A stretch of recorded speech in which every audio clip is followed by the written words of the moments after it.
Communication with me and Tremaine is rocky and it's rough. She loves to talk.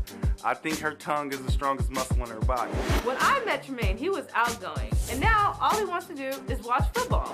I need Yamina to listen twice as much as she talks. That's why God gave you 2 ears and 1 mouth. You go from 0 to 100 real quick, and I'm tired of it. Yamina does not hear anything I say. Tremaine, you need to step it up.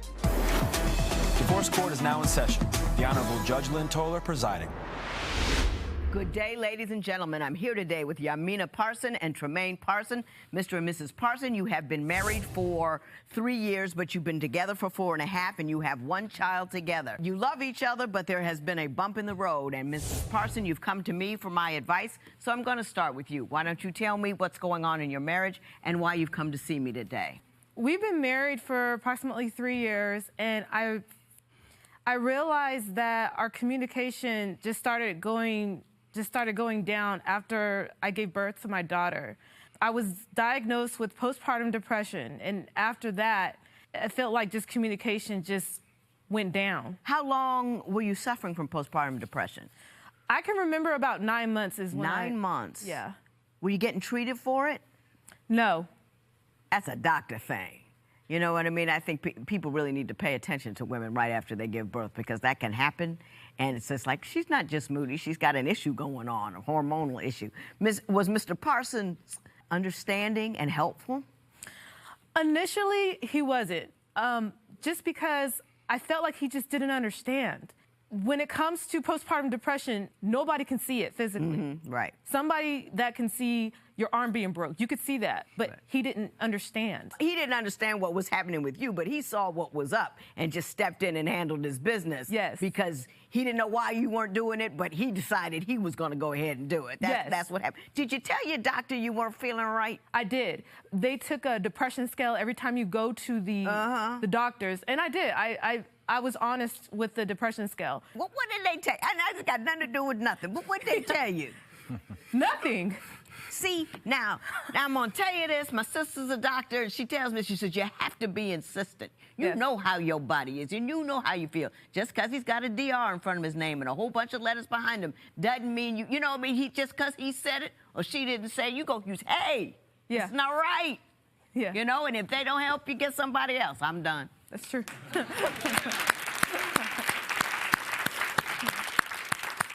You the man. Try to be. You the man. You showed up, you didn't understand what was going on, you stepped in and you took care of business. When did you realize it was a real medical disorder that was happening, or did you not really understand that till later? I knew everything from the beginning. Oh, you knew from the beginning? Yeah, because she was breastfeeding at first, and she was getting tired of breastfeeding. She needed a special bra that held the pumps for her. So I went out and got her this special bra. This bra Right. cost like $70. Right. That's not even counting the pump, you know? Right. So I'm thinking we're good. You know, I Yeah. got the special bra and everything, and all of a sudden she's tired of doing that now. Now, mind you, you don't have to do anything but put the bra on. Right. And it breastfeeds It takes for you. care of it. Yeah, you have to do anything. But when she got tired of doing that, I knew something was wrong. What happened after that? Why did things become bumpy? Well, the situation with my job, I had to go back. Tremaine took care of Riley when she was a newborn from, I think it was like 9 p.m. he would start all the way till I got home from work around 3 p.m. Now I try to come home earlier, but sometimes the way my job is just you can't go home sometimes. And I knew he was frustrated. He just didn't express himself. Was it difficult for you to talk about the concerns or the problems that you were having? Well, I don't really like talking about my problems. You- What talking gonna do? Well, you said that to a woman. I know. How crazy is that? What kind of background are you from? What was your life growing up? Violent. Tell me about it. I grew up in North Richmond. No police department. Yeah. So everybody was on their own? Yeah.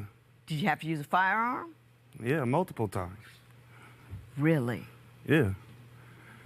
What do you do? She just now hearing this, though. Yeah. You didn't know about that? I did. Just based on where he's from. So North Richmond is unincorporated. That means no one goes. It's no man's land. Yeah. And just from, knowing the area. I knew he had to use that. What do you do now for a living? I work at the California Department of Corrections. Ain't no talking in there. Oh, I get it. You got to be hard, look hard, feel hard all the time. And if you let your guard down, that could be a life ender. What was it, Northridge? Where'd you? North Richmond. North Richmond. Was that the murder capital at one time? Yeah. Wow. And it's extremely small. Yeah. But he got out. You know what I mean? He got out. He's working, got a beautiful wife. And see there? I just love you already. I don't know what to do, huh? I didn't get out by talking. No, you did not. And I understand that. And I understand who you are and the way and why you're that way. And I don't really want you to change, but I Thank you. I'm sorry. But what I do want you to do is gather another skill that you can use when you need it. Doesn't mean you got to be a chit-chatter. Don't mean you got to turn into a little junior woman chit-chatting about your feelings and stuff. But it's a skill you can use to put in your arsenal. Are you willing to do that? Yeah. You say you can't relate to her family at all. So I want to take a moment, turn to that, and talk about why you can't. We're close. We hug. We hug when you come and we hug when you leave. He thought that we were fake when we're like, give me a hug. Well, he's not a warm and fuzzy brother. No, he's not.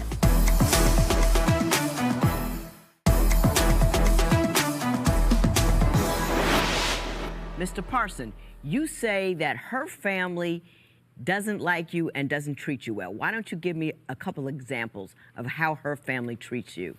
It's just that I'm from a different world than them. Different world. So I don't feel comfortable mingling. Well, what kind of world are you from? I mean, we know it's not North Richmond. Where do you come from? I come from Central California. So my background is extremely religious.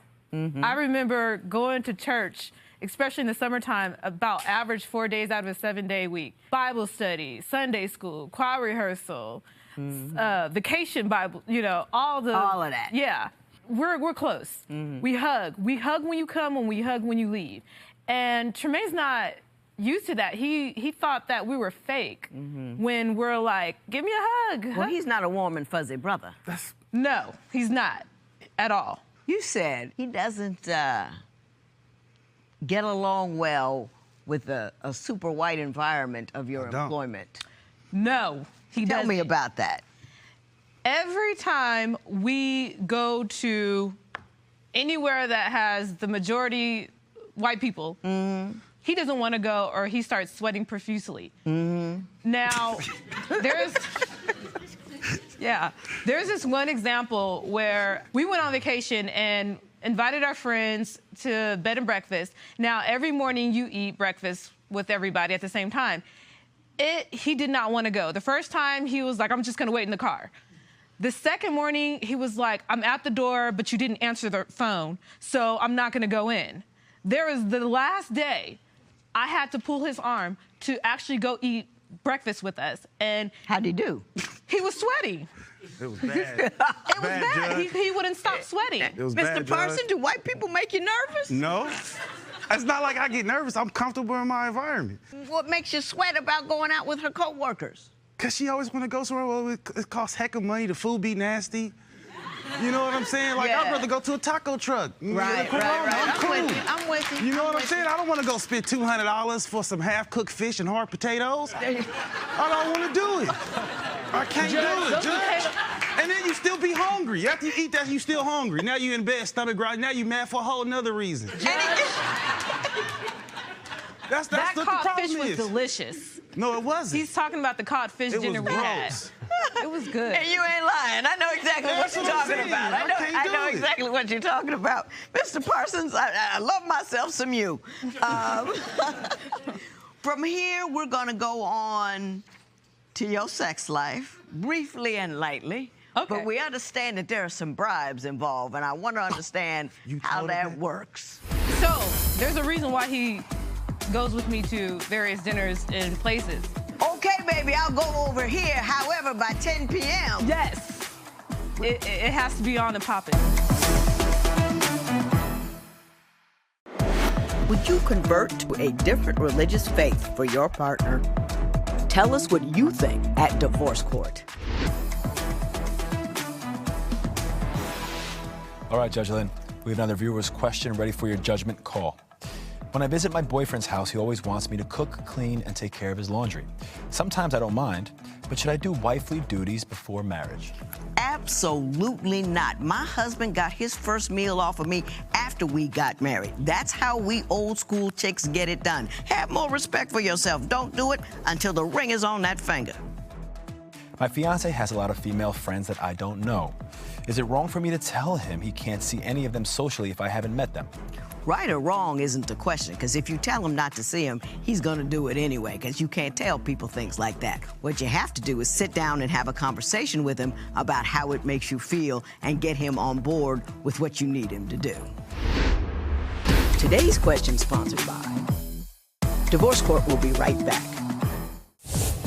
If you would like your case to be heard on Divorce Court, call us toll-free at 1-877-311-2222 or log on to our website at divorcecourt.com. Miss the show? Watch full episodes on our streaming platforms, and for exclusive content, go to Apple TV. So, I understand there is an issue regarding bribes and sex. What am I talking about here?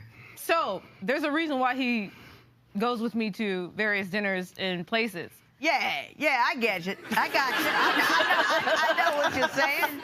Yeah, you know. Yeah. Okay, baby, I'll go over here. However, by 10 p.m. Yes. It has to be on and popping. I never make a man defend his sexual issues, situation or otherwise. Should you want to inquire? Should you want to put your 2 cents in, you may do so. If not, we will move forward. The reason why it's like that is because we have a 2-year-old. Right. So she almost 3, so she ripping and running around the house. Right. You don't really have time. Like, right. And you both go work, you don't have time. Right. So if we leave it and I don't have my daughter, oh, yeah. It's on. You better believe it. I don't think that's a bribe, really. I think that's kind of like the delicate dance of marriage. You know, everybody, you know, you okay, oh, I move this over here, you do that over there. It's what we do. Do you think that there is an issue in this marriage, Mr. Parson? I think she doesn't really listen well. Why don't you think she listens? I don't know why she don't listen. Well, what gives you the impression? Give me an example that would lead me to believe that she's not paying attention when you're talking to her. She had to go shop for a student. I told her, take her key. I'm going to the back of the house. I won't hear you. I'm going to put Riley to sleep, so I won't hear you. Knock at the door. You can ring the doorbell, knock at the door. I won't hear you because the TV's on, fans going, I won't hear you, so take your key. She says, okay, leaves, comes back. All I hear is boom, boom, boom. Why you open the door? Screaming and yelling at me, and I just told you to take your key. I'm not going to hear you when you come home. So if you would have listened to me when I said take your key, and the reason why I told you to take your key, you would have never. You wouldn't have been banging at the door, and you never would have been let out. Is that constant, or is That's constant. Every once in a while? That's constant. Do you find yourself in trouble or problematic because you didn't pay attention to what he told you? I feel like Tremaine is the one that doesn't listen. I feel like... Give me an example where you say he didn't listen to you.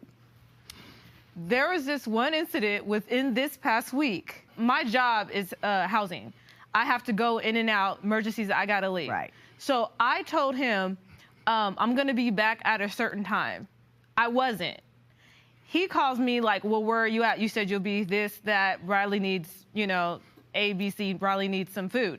I said, you got to be patient with me. He's like, no, you told me you're going to be back this and that. But I said, I also told you, you know how it is with my job. So he didn't listen to that half of the portion. Like, I'll be back between this time frame. However, if something else happens, you have to give me leeway. And he feels like I'm either making something up when it comes to me being able to leave and do what I have to do. Do you think she's wishy-washy? Yeah. Most definitely. I don't even think she believes what she's saying now. I so know what's going on here. And I'm so crazy about the both of you. I don't know what to do. And I'm going to tell you what to do about what's not going right here. Because You are a fantastic couple. A fantastic couple. Gorgeous woman, solid, handsome dude, and you've got a few little regular married hiccups that we can just iron out, and you can ride on out into the sunset. Today's question sponsored by... What's the greatest challenge when both partners have demanding careers? Share your opinion on Twitter and Instagram at Divorce Court. Divorce Court will be right back.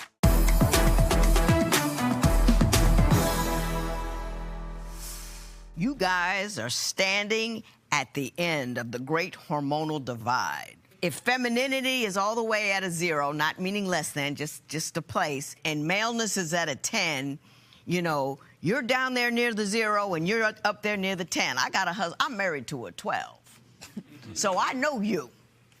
You don't want to hear half of what I got to say. None of it. The half that I do say, you don't hear half of that because you weren't paying attention. You don't want to talk back at me. If I told you one thing, if I told you it was A, and I said A, but possibly B, but could be C, and A don't happen, I got to hear about why it was B or C. I know you.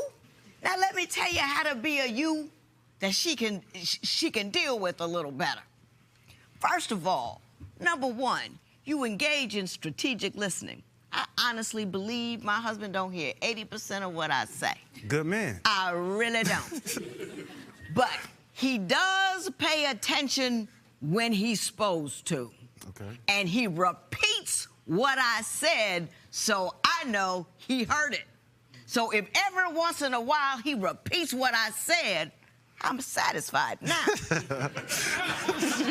knowing that he ain't gonna pay attention to 80% of what you say, you gotta really understand what you need him to hear. Now, I say a whole lot more than he wants to hear, and he knows to sit there. Quiet. But I touch him on his knee and I said, but baby, I need you to hear this part. I'm leaving tomorrow at 5 and I don't have a kid, whatever it is. Baby, I need you to hear this part. So I can give him all the who shot John, and he just floats through it like bobbing in the water. But when I touch his knee and I said, baby, I need you to hear this, he hones in, and then he repeats it. So you can make him hear more by saying less.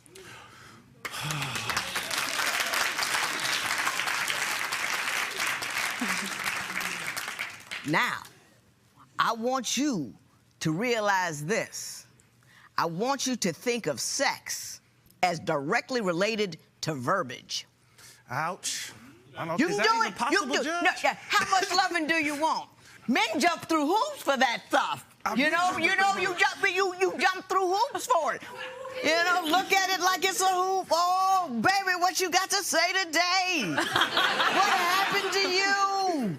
Ooh, that's pretty. Catch her off guard. Call her on the job. Hey, baby, thinking about you. You don't even have to hear back. Bam. Sex. Sex. Sex. Come in. Hey, baby, what's going on? Touch it on the bottom. Love you. Sex. Sex. Sex. She got one story she want to tell you about her hair. You don't care about her hair, but you say, what's up with your hair? Sex. Sex. Sex. I can do that, Judge. It's all a game. It's all about knowing what your target is and be willing to work for your target. You're just working for what you want. You understand that? Yes, ma'am. Best of luck to both of you. This matter is Thank you, adjourned. Judge. You gonna be a better listener? Yeah. If she talking less, it'd be easier. Good point. Good point.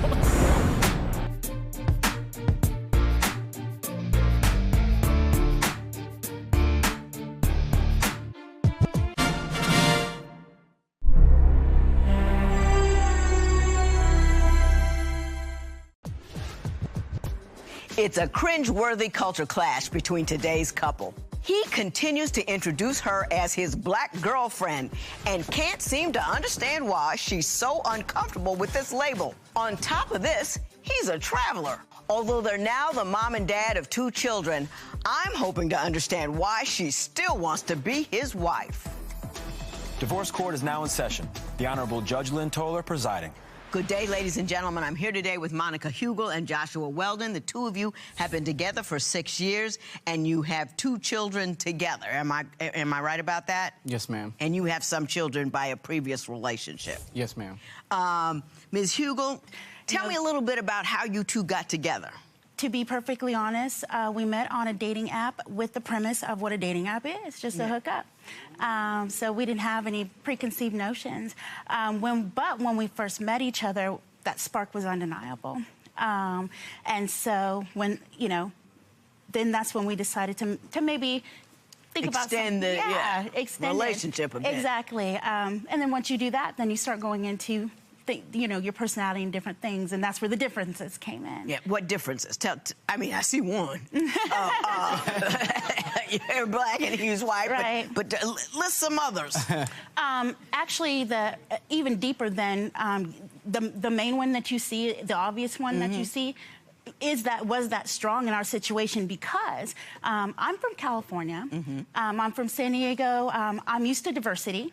So, being with somebody of a different race is not something that is a big deal for me. It's whoever. But by him being from where he's from, the country, small towns, where in actuality, I really believe that I'm the only black person that he's really ever known in his life. Now, Mr. Weldon, is she the only black person you ever known? Pretty much. For real? That can happen. You live in a small town, don't travel much, that can happen. And now, with that as backstory, what were you thinking about on the dating apps? I'm going to see what it's like on the other side. Yeah, pretty much, I just wanted to experience something different, I guess. And you end up liking one another. Were you surprised? Definitely. And she was way different than I expected when I met her. I've never really met too many black people. It was more what I seen on TV. Right. And I know you can't believe everything you see on TV, but it's kind of... But if that's all you know... Right. So I was expecting, a little more ghetto girl, I guess. And, and I didn't know how to explain it, but when we started talking, I was like, whoa. She used words I had to stop her for a minute. It's like, well, what does that mean? Right. Educated, intelligent. Yeah, and that wasn't in your list of qualifiers for black folk. Well, I mean... And I ain't mad. I'm not mad. I'm just saying that's not how we are typically portrayed in the media. That's what I'll put it. Right. Yeah. And so it caught me off guard. Ms. Hugel, you say after a while, though, when he got comfortable with you, some things started to pop up in this conversation. Can you tell me about those things? In actuality, surprisingly enough, when we got together in 2012, the N-word, which I didn't know was still used in regular conversation, is. And there were one example. We were watching a show or a movie, and we're sitting on the bed just watching a movie, and he says there was a situation where 2 white guys started chasing a black guy, and he says, "Oh, they're about to get that in." And I whipped my head over to him, and he literally did this. He stood straight. I said, "What did you just say?" He goes, "Huh?" He still didn't look at me. What did you just say? Right. I feel you. And then he said, "Oh, I said that guy's gonna get him." I said, "No, that's not really what you said." And did you know after you said it that you shouldn't have? Yeah. As soon as it came out of my mouth, I went, "Oh, what did I just say? What have I just done?" And I was trying to I could feel the heat. When they're staring at me, I'm like, oh, I don't know what to do now. Honestly, though, Mr. Weldon, where you come from, do you use that term freely? It was used pretty often because most of my family, they're kind of not really racist, but they're prejudiced of some sort. And growing up like that, it wasn't any big thing using the N-word, But I've learned over the years, it's pretty hurtful and degrading, and I didn't realize at the time. What did you expect when you were gonna hook up with a black woman? Did you have any idea? I was scared to death, to be honest. I was intimidated, and I was nervous as I hadn't dated nobody in like 16 years because my previous relationship, I was with the girl for 15 years and married for almost 10. So, Ms. Hugo, some other things came up during the course of your relationship.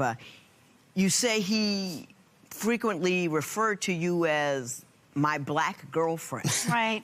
Explain that to me. You know, I would tell my friend, oh, I met this guy. Or I'd tell my mom, oh, I met this guy. He would say, he would tell his friend, oh, I met this black girl. Or I met this girl, she's black. You never stood alone. You were always designated as the black girl. Right, which made me feel different. Right. You know, it was always a distinction. That's what I'm saying. It was always a distinction. He always had to justify that I was black. Mr. Weldon, what do you have to say about that? Was that true? Yes, Your Honor, but a lot of my friends are growing up in school and stuff were prejudiced. I mean, I hung out with skinheads for my junior year, and then after I got away from that, because I realized it was stupid, that I shouldn't hate somebody just because of the color of their skin, because I don't know anything about them. Right. Why should I hate, you know? And then I introduced her like that because I didn't want my friends to just be shocked all of a sudden. I mean, I took her to meet one of my friends in Gorman. We came into the house, and I kind of warned him that she was black, and we came in the house, and he got Confederate flags all over the walls. Right. Some stuff that was kind of, you know... Yeah. But in his defense, I will say this. He's introducing you into an environment where, you know, they're not around a lot of black people, and he was just up letting them know, this is you, my girlfriend, and she's black, and don't get crazy with it. I'm trying to tell you. You know, just kind of give a heads up, because it was going to be jarring to that community. Not to yours, but to that community. Having said that, I'm going to say this. I understand that you are concerned that he's not really committed to this relationship because of past relationships. So I want you to explain to me why you feel that way. He's just kind of a jerk to you. Yes, ma'am. White, black, or otherwise, just unkind.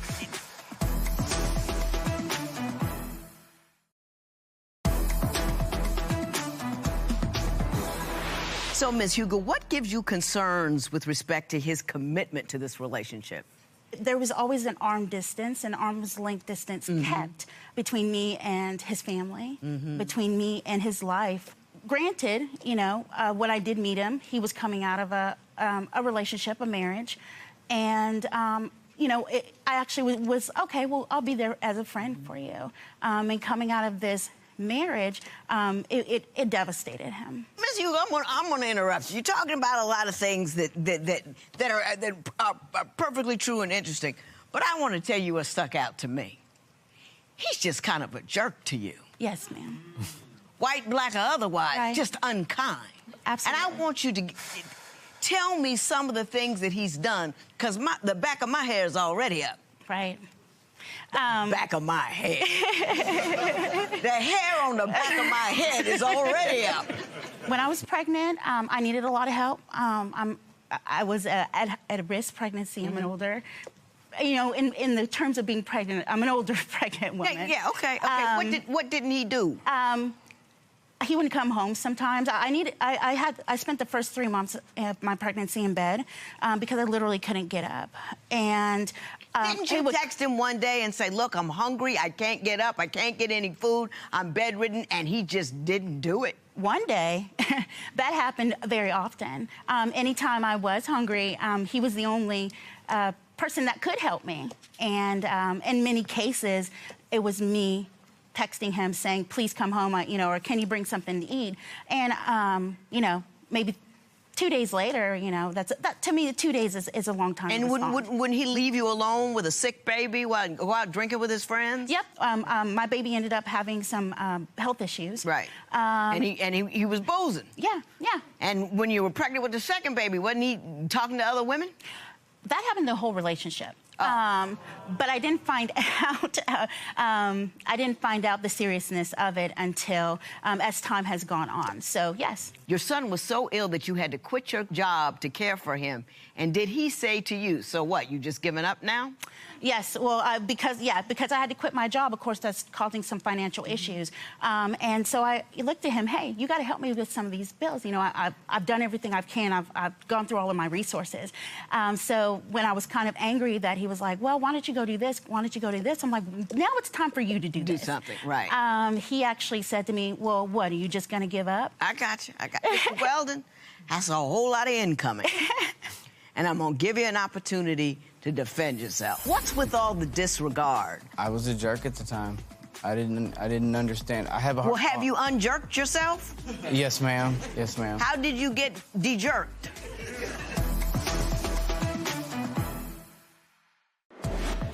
Would you consider an interracial relationship if your friends and family disapproved? Tell us what you think at Divorce Court. All right, Judge Lynn, another viewer's question for your judgment call. I just discovered that my fiancé is over $75,000 in debt and has terrible credit. I'm crazy about her, but very concerned about her spending habits. Should I still marry her?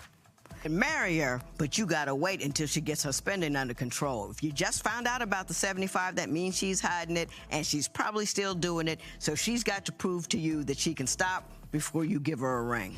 Today's question sponsored by Divorce Court. Will be right back.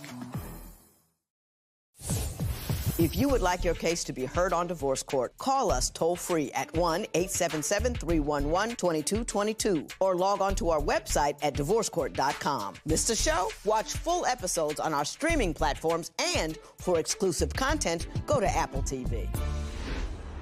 Mr. Weldon, is all the things Ms. Hugel just said about you accurate? Unfortunately, they are. Okay. Talk to me about that. She would tell me I'm still hung up on my ex. And I didn't think I was at the time, but, you know, recently I've realized she's been right about it, and I regret some of the things I've done, and I can't change what has happened in the past, but... What's with all the disregard? I mean, I think all of those things, when you stack them up together, is you actively saying to her, you're really not that important. You're really not that important. And I want to ask if you have any insight on why you felt the need to keep telling her she's really not that important. I was a jerk at the time. I didn't understand. I have a hard... Well, have you unjerked yourself? Yes, ma'am. Yes, ma'am. How did you get de-jerked? At the time I was doing a lot of stuff, I had a drinking problem, and I was sometimes not in my right mind, and I mean, I can't blame it on that totally, but I went through an old cell phone, and I was reading some of the text messages that had gone back and forth between us, and I sat there, and I just couldn't believe the things I did and said to her that she's done nothing but help me, and all I did was treat her terrible. I mean, he told another woman that he loved her and sent pictures of your children to her. Is that true? It was on my birthday. He was speaking to another woman, and he had told her, she'd asked, well, do you have any feelings for this person? Because he had just called me his baby's mama kind of thing.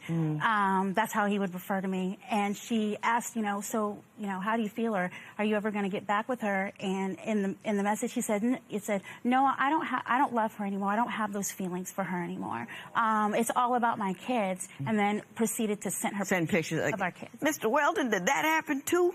On my birthday. Yes, ma'am. How long ago was that? Last year. On my last birthday. Okay, let me ask you. You got two kids together, so I'm seeing it a little bit. But why didn't you break camp earlier? I was in denial that somebody could actually be treating me this way. I wanted to believe every time he told me. So it wasn't that he consistently treated me that way. Oh, he said he was sorry, and he was nice. He's nice on Tuesday, Wednesday, Thursday, and Friday he'd pop out with another one. I've been here a long time. I know that story. And parts of him, like I said,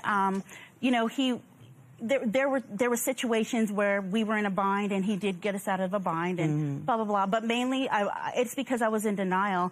I didn't want to believe that somebody was treating me that way. Did it change how you felt about yourself? Absolutely. And once you get used to being treated that way, that's what you expect. That's what you expect.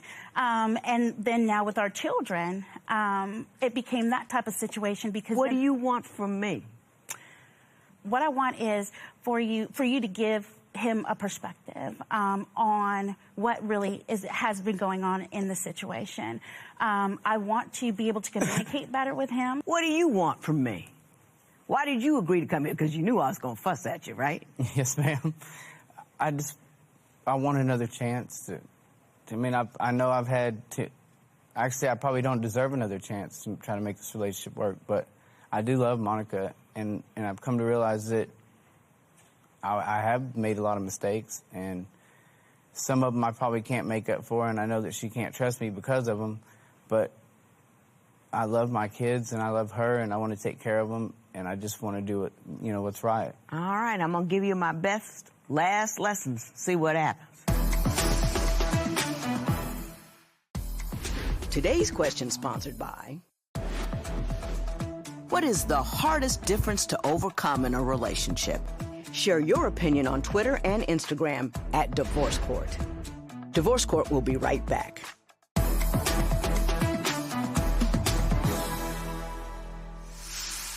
Let me tell you what happens to a woman when you treat her like she's nothing every other Tuesday. She starts to believe that she's nothing. On Wednesday, Thursday, Friday, Saturday, Sunday, and Monday, knowing full well that next Tuesday's gonna come. You destabilize her, you will her away, you make her a less powerful person. You make her less the person you fell in love with every time you do things like that to her. And I hope and pray that you understand that, because you don't have the right to take somebody's esteem from them. You don't have the right to torture somebody with I love you, I love you, I love you. Yeah.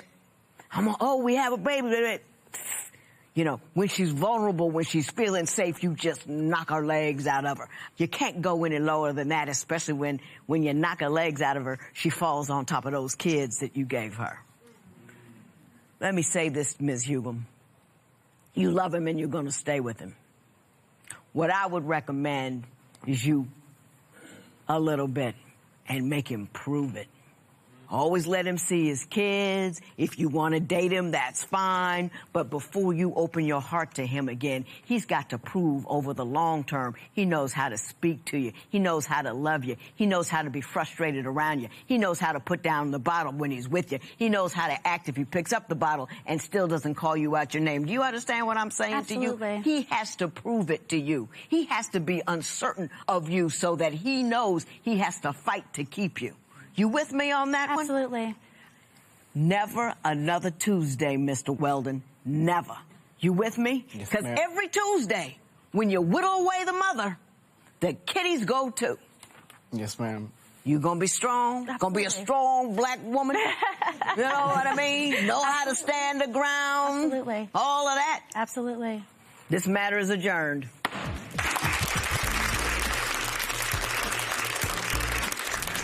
Why are you willing to forgive him? In actuality, I don't know if I'm willing to forgive him. I have finally woken up and gotten that confidence within myself that Judge Toler said that I need, and I have decided to put a distance between us and see what will happen. Judge Lynn got through to you today, yes? Yes. Okay. If I could go back and change a lot of things I've done, I would. Tell me why you deserve another chance. Things have changed, I guess, for me. I've realized the bad guy that I've been and the stuff that I've done and how I've hurt her. I just want to do what's right and make her, give her the confidence and security that she deserves.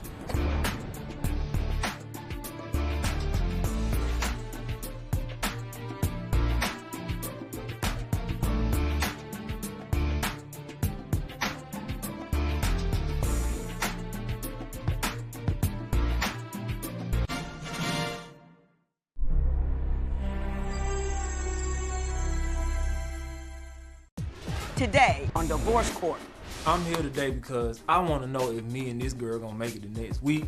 I want to make sure that we are ready to take the next step of marriage. I'm here to get answers to the many questions that I have regarding his infidelity.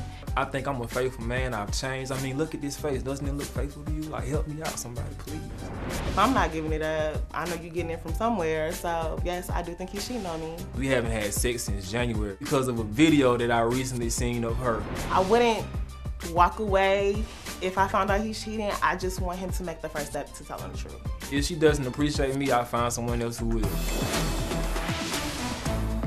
Divorce court is now in session. Good day, ladies and gentlemen. I'm here today with Victoria Houston and Jonathan Morgan. I'm getting ready to do one of my favorite things, which is a Before the Vows. You two are 21 and 25, respectively. You have one child together. You are thinking about getting married, but there are complications and issues. So you came to me to talk about them. I got your compatibility test here, which I'm going to talk about in a moment. I also have your marriage license, which you gave to me with permission to tear up should I find that the union is ill-advised. I'm going to start with you, Ms. Houston. Tell me why you love him, but you're here and you're having problems. Tell me what's up. Your Honor, he is a liar.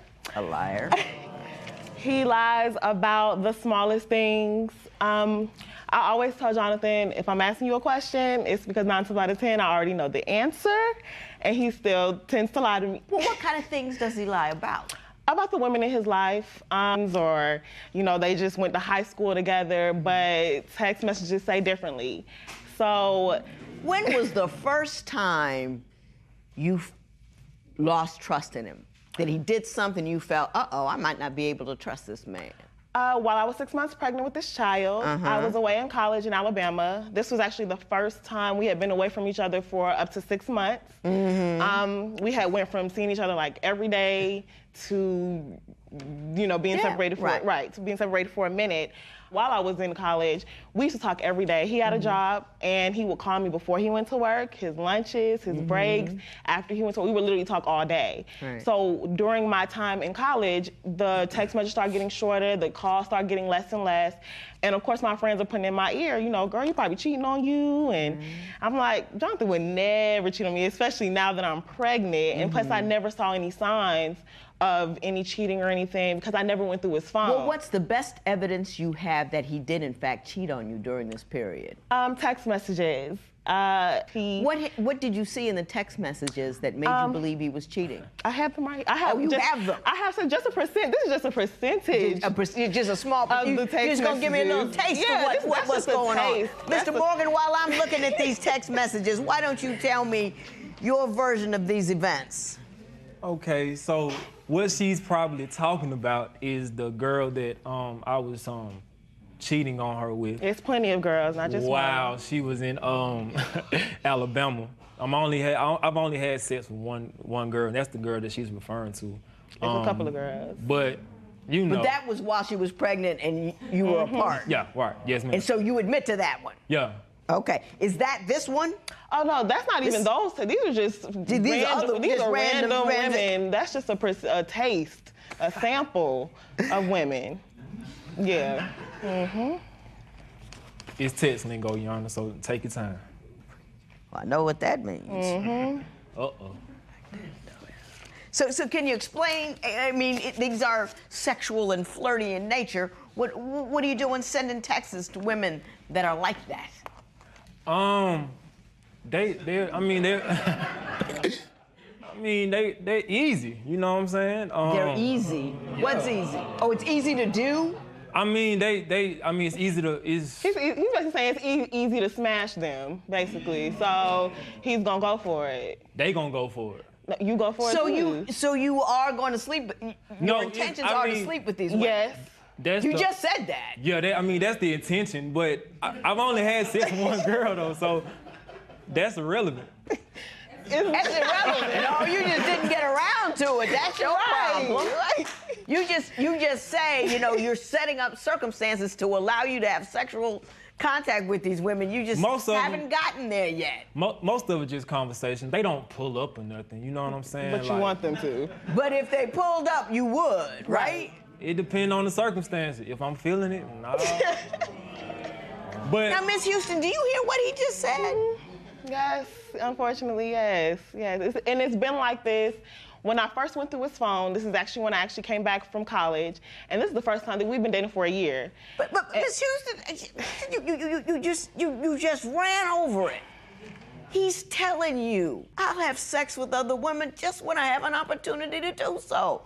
And I'm not trying to hide it. I'm not lying to you. You know, got some free radical women out there, and I will do it if I can. Why in the world are we here on a Before the Vows? I mean, I can put it in the simplest term, and that's simply because he's literally my best friend, and I love him, and we share a child together. And of course, in every woman's dream or every mother's dream, you want to be with the father of your child. The way to do that is to get married first, and then you watch it. You watch them for a couple of years after you marry them, and then and only then do you share your gene pool with them. You can't just have a baby and then have to work it backwards. Yeah. Can I say something, young? Oh, go right ahead. I'm not like that now. I've definitely changed. How long ago was this? I mean, you're 25. How long ago could it have been? I'm not sure which messages are those. I mean, but that's just a sample of them. There's other women Yeah, okay. Miss Houston, don't accept so little. I can't believe you're not more upset. I'm upset. I don't even know him. I mean, I was upset. I was. But now I'm at the point where, okay, you want to do what you want to do, so now I'm going to do what I want to do. So it's like, it's not that I want him to sleep with other women. His first step is just telling the truth. Just tell me the truth. He told you. Yeah, now, because we're in front of you. But when we're behind closed doors, everything is a lie. Everything is, I'm not texting, you the only one. I'm not texting other women. Well, Mr. Morgan, I want to get the spotlight off of you for a moment. I understand that you believe she is a cheater, too. So I'm going to let you tell me why you believe that she is, in fact, cheating on you. So I was going through her messages, and I went to one particular thread where she was talking to a guy, and I found a video, Your Honor, of her and the guy having sexual intercourse. Now, Ms. Houston, do you care to explain that?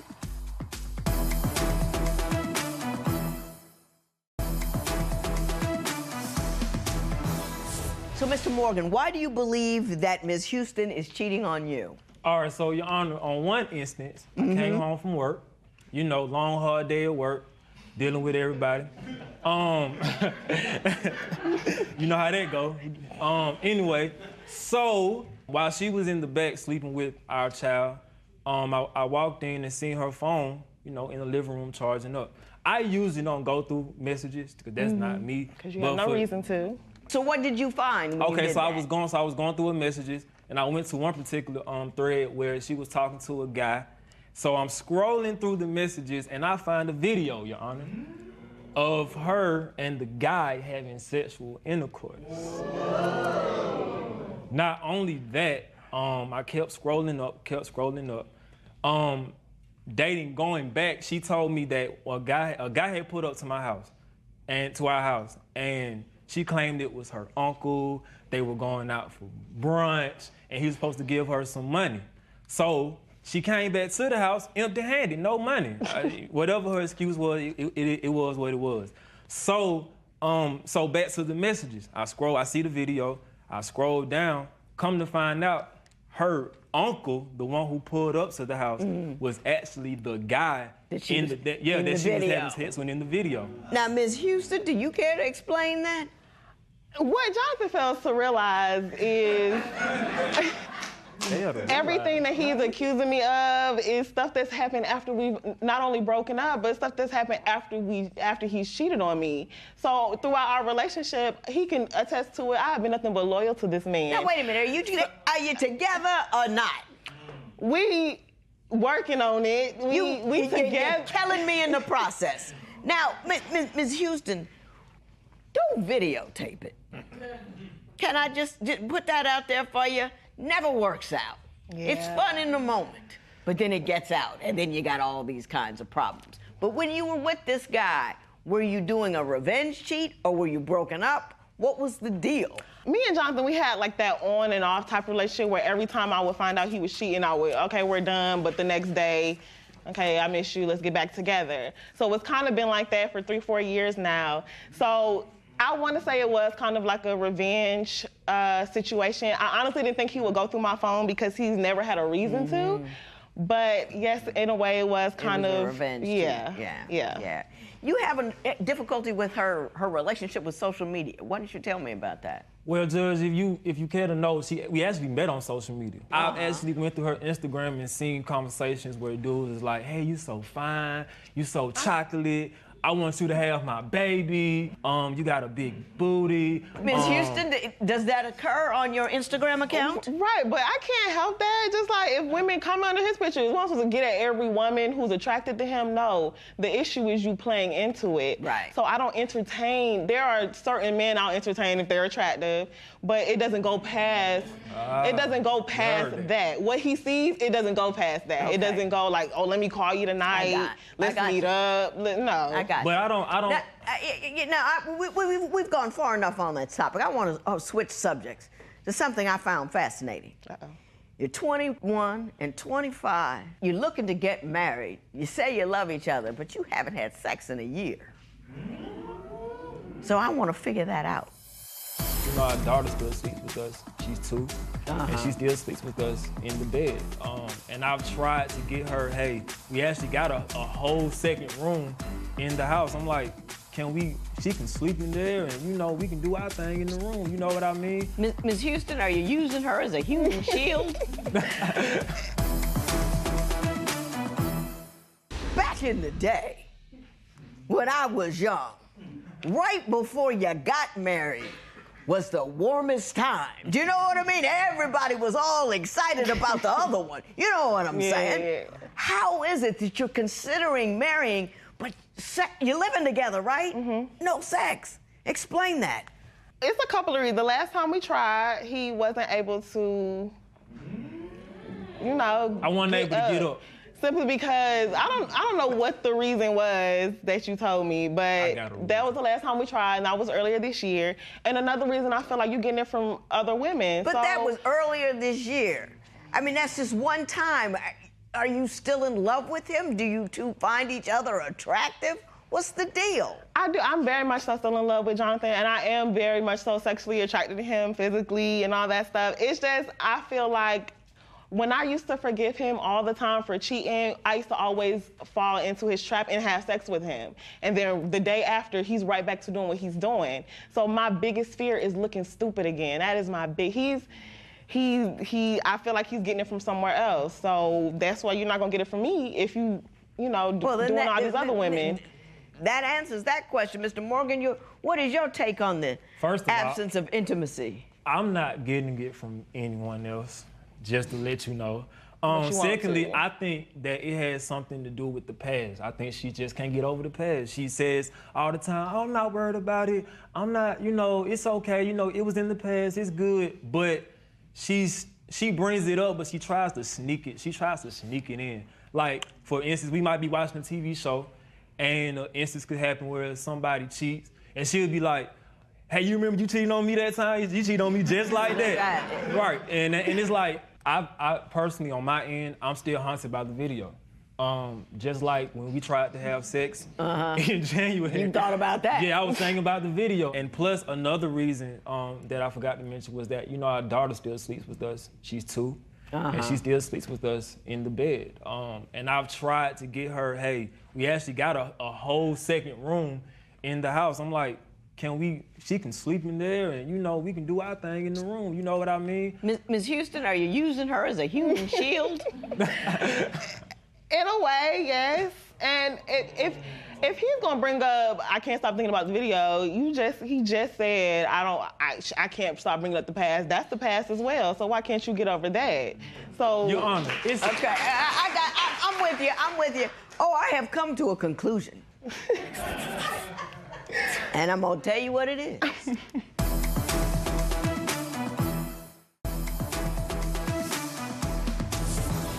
Sometimes women come in here, got a little piece of okay here, got a little piece of okay there, and then they have a baby, and then they want to make a life out of it. You've come in here telling me you won't have sex with this guy because you really don't believe he's faithful. You're really afraid you're going to get something from him.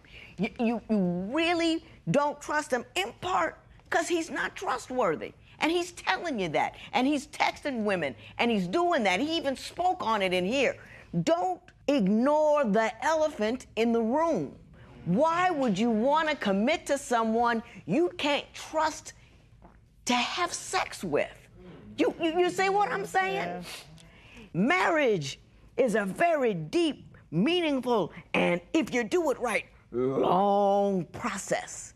You don't trust him enough that he's not sharing his body with other women, so he can't share his body with you. Mm-hmm. That's not trusting. That is no basis for a marriage. He's your best friend, and you're like, you know what, man, he can stay your best friend and all that. But you have to really believe and trust in a dude before you can make him your husband. So you can't ignore the elephant in the room. You've got to decide whether or not he can be trusted, and I don't think he can be.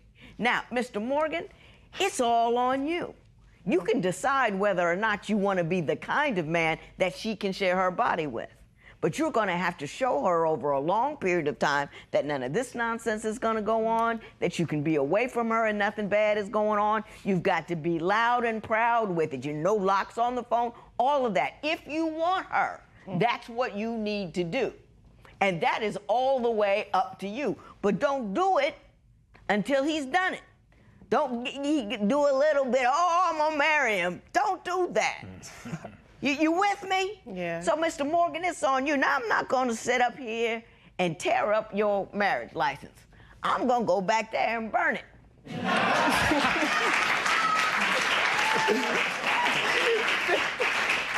Because you two don't know how to have a relationship. The way to address a problem is to discuss what's going on, not to revenge, cheat, photo, have some guy pull you up, and that's all you're doing. So you got to grow up, and then you've got to demonstrate. You got to come correct for a period of time, and you don't get applause for coming correct. You don't get applause for not being that dude on the corner with every chick. That's not an applaudable moment. You understand? That's a man moment. I done told you what I'm gonna do. If the alarm goes off, it's just your marriage certificate. This matter is adjourned.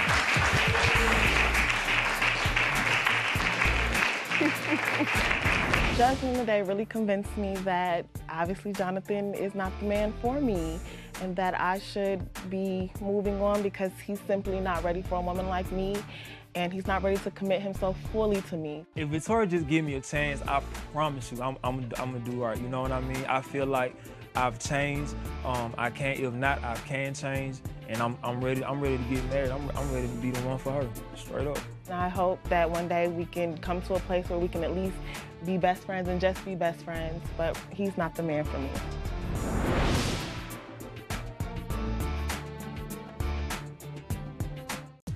Today on Divorce Court. I want the judge to tell Danielle to give me my space, give me time to myself, and let me be the man that I'm supposed to be. The communication between me and Lee is horrible. He never listens. If he do hear me, it goes one end or out the other, because can't nobody tell him anything. Trust issues going on. I mean, look at me. Look at me. Look at me. I can't do it all by myself. All he do is lie. Like, it's stuff that I don't even have to ask him about. He just lied. I see myself being with Danielle for the rest of my life. That's my companion, man. Her being there for each other from thick and thin. I need a man, not a little boy. Divorce Court is now in session. Good day, ladies and gentlemen. I'm here today with Lee Fowler and Danielle Bradley. You two have been together for 6 years. You have one child together, 9 months old. But you are saying today that you no longer wanted to be together. Mr. Fowler, you left the house, and now you're suing for those things you left behind that she discarded. Mrs. Bradley, I'm going to start with you. Why don't you tell me a little bit about this relationship and why we're here today? Well, Judge, me and Lee have been together, like you said, for 6 years. We've been engaged for the last 2. We do have a 9-month-old son. Since me and Lee been together, all he have been doing to me is lying, and I'm suspecting that he's cheating. For example, one occasion I went through Lee's phone. Mm-hmm. He was asleep, and I saw a text message from a number that was not stored in his phone. So as I'm going through it, I see a girl with a picture of her vajayjay. What she said was, "Is this what you wanted to see?" As if he's been asking her to see it. Right. Wow. His response was, he had the emojis with the eyes, like as if he's blushing, like, "Oh my God, you something." Exactly. I ain't want to see it. So he say, "Ooh, I need that." That like literally like crushed me. Like it dropped like everything that was in me. I just broke down. Like I just couldn't believe that. And he laid with me every single night. He be with me every single night. He tells me he loves me every day. And he's got that on the phone. And he got that in his phone. Can you tell me any other circumstances where you felt he's been disrespectful or unfaithful? Yes, it's been another situation where it was Christmas time. He had asked one of his baby mamas. How many baby mamas he got? 3. I'm number 4. You number 4. I'm number 4. All right. When we got together, he only had 1 at the time. So he collected 2 other baby mamas while you 2 were together. We wasn't together because I had moved on. I had moved out of the state and everything. Like it was kind of like an on and off situation. Right, yeah.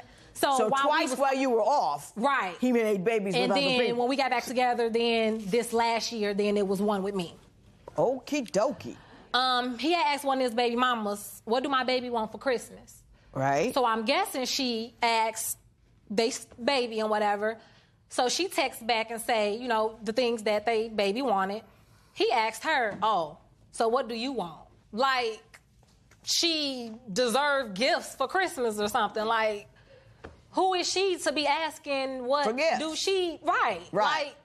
He didn't even ask me what I want for Christmas. Okay, Mr. Fowler, what do you have to say about these situations? Well, Judge, I probably misspelled something that while I asked her. I probably just misspelled something up in there. But he didn't misspell nothing.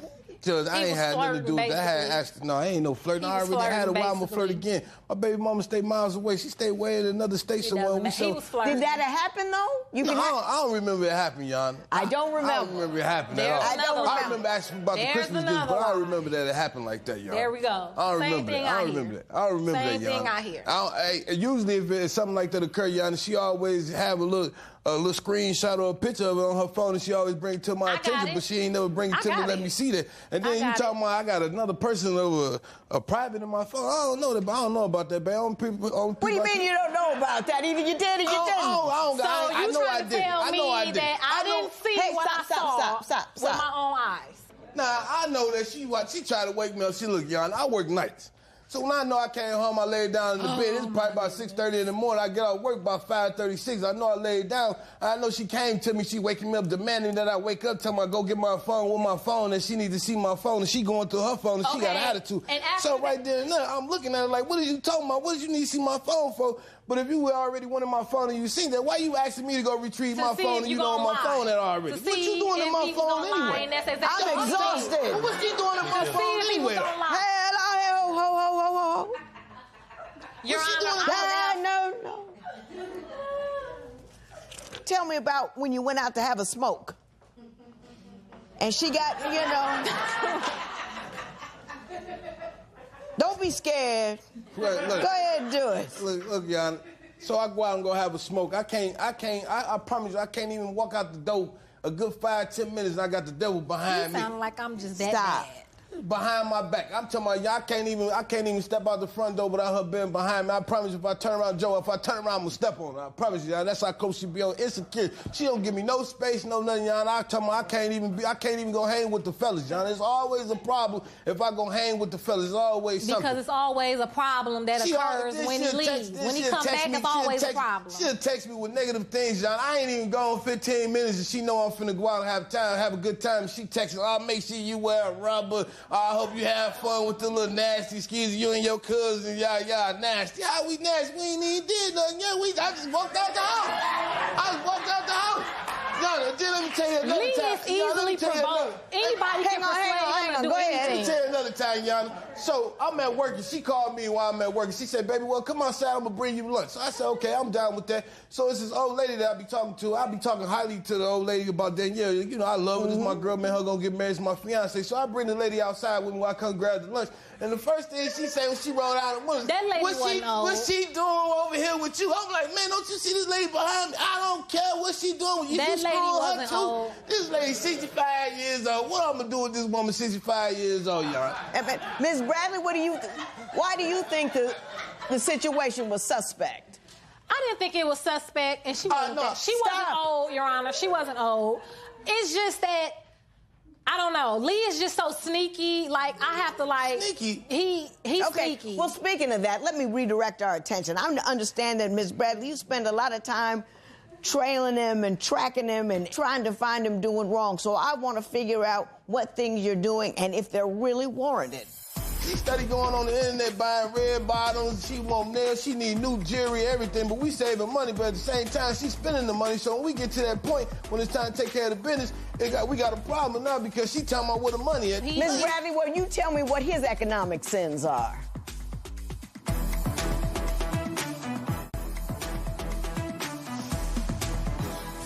I understand that you two are really balling out there, spending more money than you're making. You got a whole lot of designer this, that, and the other thing, but you can't make rent. Mr. Fallon, would you care to respond to that? Well, Yana, I'm going to start it off like this, Yana. Man, I always have a pot going on, so it's like when Christmas and everything, the birthdays and stuff start coming around, we always make us a pot ahead of time, so when we get there, it's already taken care and paid for already. Mm-hmm. So this time around, we had came up with a pot that we was finna, I think it was about to be Christmas time or one of our birthdays, either hers or mine. Birthday was coming up, but anyway, we supposed to call ourselves saving and everything, so we doing good, we saving. She calling me one day talking about, where am I at? I'm like, where am I at? What you mean, where I'm at? I'm at work. I'm playing it off, but I'm at home in the house sleep. I done hid the car around the corner because there been packages coming to the house that I ain't been know about. She steady going on the internet buying red bottoms. She want nails. She need new jewelry, everything. But we saving money. But at the same time, she's spending the money. So when we get to that point, when it's time to take care of the business, we got a problem now because she talking about where the money at. The money is in the boxes and the clothes that you in here. $300 George. Oh, it ain't. man. Yep. Ms. Bradley, well, you tell me what his economic sins are. Spoiling this child support is eating his checks up. He need like how much does he pay in child support every month? I don't know. How much do you pay in child support every month, Mr. Fowler? Well, Yana, I pay 4 cases on my child support, Yana. So you have 4 cases on. I ain't never had to pay child support, Yana, until he got with me. Now ask how that happened. Because Yana, I'm trying to figure out to this day right now why I'm paying child support, but I'm glad I am paying child support so I can go and get it out the way. Wouldn't it be cheaper to stay home? Yana, you know what I'm saying? Having all these kids. I stay at home. Yana, I work 2 jobs. She didn't tell you that. I work 2 jobs. Yes, he do. I make sure I take care of our I do too. I work 2 as well. I work 2 as well. But I deserve some time. I deserve to walk away and go and give me a little breather. I can't sit down and keep. Look what I'm dealing with. She going through my phone already. So what else can I do? I can't never go out and go have a smoke. If he wouldn't be lying and sneaking all the time, I wouldn't have to. What am I sneaking? I wouldn't have to. It's called sneaking if you get caught. I'm right or wrong. Right or wrong. And he's been caught. You see what I mean? And he's been caught. Where the evidence and he's been caught. Yana, where the evidence? I want to know where the evidence is. He's been caught. Yana, if I leave my phone out, evidently, it's open season. You can see whatever's going on, but I don't be seeing this stuff. And then, a couple times she say she's seen pictures and all this going on. I'm trying to figure out where the pictures at. I ain't seen the pictures, but she say deleted them, of course. Of course. Can I get back to the money for just a moment? You guys are living a balling lifestyle. Can you afford it? Yes, we can. We can occasionally. It all depends. I wrote down what it is going in and going out because it's my contention that you can't. So here we go. Combined income, about $3,000 a month. Combined spending, $3,800 a month. I said so to me, you're $800 in the rears every month. Yeah. Is that about right? I agree with that. I agree that's about right. I agree with that. Everything is behind. Everything is behind. Why don't you stop buying stuff you don't She need? can't, because every piece of bundle that she see and she see extra long stuff, she gotta have it. She gotta have it. She'll never want to take a break, Yana. She study high, so but she don't he want to take likes a break. it. He likes me wearing long bundles. He loves it. You know I do. I love it. Long bundles of hair? Yes. Bundles. He loves it. How much do you spend in hair? What? How much she spends? Hey. More than my Jordans. More than my Jordans. How much But do you those be spend? like gifts. I want to know how much you spend on your hair. Too. We need to put that down. I need to know too. For I free. want to know. Maybe $500 to $600. Maybe every year. No, because they last. Judge, they last a long time. You can wash them, condition them, reuse them. I reuse. That's not the point. She can buy 3 bundles, 3 to 5 bundles. Then 3 more months later, she want to buy 3, 4, 5 more bundles. You see what I'm saying? She want to keep adding to the collection. But she got a big old tote full of bundles that she ain't even using, but she still want to keep adding on. So I don't know what she doing. She a pack rat. That's what it is. But no one says nothing about all the Jordans and jewelry that study coming to the house. Hey, I'm going to stop for a moment, regain my composure, and come at it again. We was in a club. A man coming past me. We don't know each other. I never saw him day in my life. He puts his arm in front of me so he can feel the man rub his arm to make sure he don't touch me. Watch out, homeboy. And like try to push him off. Push him off. You want to go? If you want to go, we can leave. Ms. Bradley, you say he's a pathological liar. Tell me what he lies about that's unnecessary. Everything. He lies about everything. Well, tell me about the car and the gas. Okay, Your Honor. I know my car. Right. I know how much it takes to fill it up. Right. He tells me one day, for no reason, I didn't ask. I didn't say, did you put gas in there? He just comes in the house. Yeah, I went, I paid, this, and I went and got some cigarettes. Oh, and I put $30 in the tank. Oh, okay, so it's time for me to go, probably get the kids and whatever else that I do for the day. I gets in the car, it's only a quarter tank of gas. Now, how did you put $30? It take $30 to fill my tank up on full. She probably drove it up out of there, going to go pick up packages. How? When I'm just not coming out the house. I'm thinking he must have then put the $30 in and rolled it out and then came home and then said, well, here you go. I did put 30 in there, but didn't tell me he rolled it out. Okay, well, Ms. Bradley, you also just be lying. Yeah, you also say he has an anger problem. We was in a club. Now, Lee standing in behind me. So we standing up, we dancing. Snuck up behind. Stop. So a man is trying to get through. Mind you, we in the club, it's packed, it's crowded. We gotta squeeze through. Excuse me. A man coming past me. We don't know each other. I never saw him day in my life. He puts his arm in front of me so he can feel the man rub his arm to make sure he don't touch me. Watch out, homeboy. And try to push him off. Push him off. So I had to turn around like, Lee, come on now, like, you want to go? If you want to go, we can leave. So instead of causing a scene, we had to leave the club early because he ready to fight everybody that walked past. What is your view on that incident? Am I wrong, Joe? I'm a man. Leave Joe looking good in the club. She looking good in the club. I'm gonna let somebody walk all over her feet. I paid for them brand new shoes, them heels she got on. Them heels got but he gotta watch where he going. But if I don't have a problem, then why? I got a problem. I got a problem. You say that you're angry all the time because she's too demanding. What is she demanding about? Like I said, I work 6-7 days a week, both jobs. I get off, I go right back in. I don't get no breaks. So I'll be at home one time, I catch me a little break, I'll be laying down in the bed. I'll let the kids tear up the house. Why not? It's their house too. Well, I ain't gonna keep running downstairs trying to see what they doing. When I get off, I got to come clean up all day. I be tired too. I'm gonna let the kids tear up the house. I'm not finna keep running up and down these stairs. Look at me, I'm already big. I ain't finna keep running up and down these stairs trying to see what these kids doing. I know they ain't tearing up the house too bad, but I'm saying if she get mad because you gonna let the kids do this. I gotta come up and clean up. I gotta straighten up. Okay, what's wrong with that? But I gotta go outside, cut the grass, straighten up, get all the plastic stuff out the yard. You don't let the kids and the neighbors throw everything in the yard, and you ain't did nothing about it, but you got an attitude though. So what's the problem with that? I don't understand what's going on with that, but I always got to move when she say move. If I don't, it's always a problem. That's her demanding part right there. She always got an attitude about everything.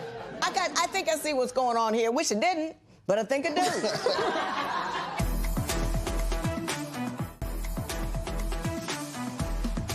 Mr. Fowler, you say Ms. Bradley kicked you out of the house and you had to go. When you came back, she got rid of all your stuff. Tell me what happened. So, Yana, she brought up the story about the pictures in the phone. So after me and her got into it about the picture in the phone, and she accused me of having them in the phone, but I ain't get to see the picture. I get put out the house for 2 weeks. I don't got no clothes, no nothing. She done threw me out, took my keys off, my car key ring, everything. Yeah, 2 pair of drawers and a T-shirt. I'm going to survive off of that. Keep going. I have a tank of gas, Yana. I'm outside naked. I can't do nothing, Yana. She got me outside for 2 weeks. She finally let me come back home. I come back home, I'm looking for my clothes, I'm asking where they at. She tell me, go look downstairs in the basket somewhere. I go look for it, they ain't even in the house. So the baby come tell me, I said, hey, I got $2 for you. Where my clothes at? Mama had us take them outside and throw them away. What throw my stuff? What you throwing my stuff away for? I don't do her like that. When me and her get into it, I don't put her out the house for 2 weeks, Yana. I don't put her out for 2 weeks and throw her stuff away. She'll have a fit. So why you touching my stuff? Mr. Fowler wants $1,000 from you because you threw away his stuff. What do you have to say about that? I don't think, well, I contribute to most of the stuff that I throw away. I buy him just as well as he buy me. And if he would have never been sneaky and lying, and if I would have never saw that in his phone, he wouldn't have never been put out. He took the things that he wanted, all the Jordans and the Levi's and all that good stuff. I say, what do you want me to do? You know, you leaving this. What do you want me to do? I don't care. You can do what you want to do with it. You know, acting all cocky. But she know I'm coming back home, though. Why you want to put it up? No, I got you. Woo! Hello. Have you let him back in the house? Yes. Keep him in the house. He's there. Yeah, keep him in the house. Let me tell you something. First of all, you can't afford to leave because you can't pay no more child support. That's too much. You cannot pay no child support. You need to calm it down. Stay home. You don't need to be running around. You don't need to be doing nothing suspect. You know, already got caught too many times. You're paying too many bills. It ain't going to work out. You guys got to stop paying the stupid tax. The stupid tax is, you know, you wearing expensive clothes, can't pay the rent, got to pay a late fee. Stupid tax. Right. That's all the stupid tax. You get mad, you put him out, you throw away his clothes, then he's got to replace them. Stupid tax. Stop paying the stupid tax because you don't have enough money to pay all those things. Other than that, I think you should calm down, relax, get together, and stay together to keep us all safe from both of you. This matter is adjourned.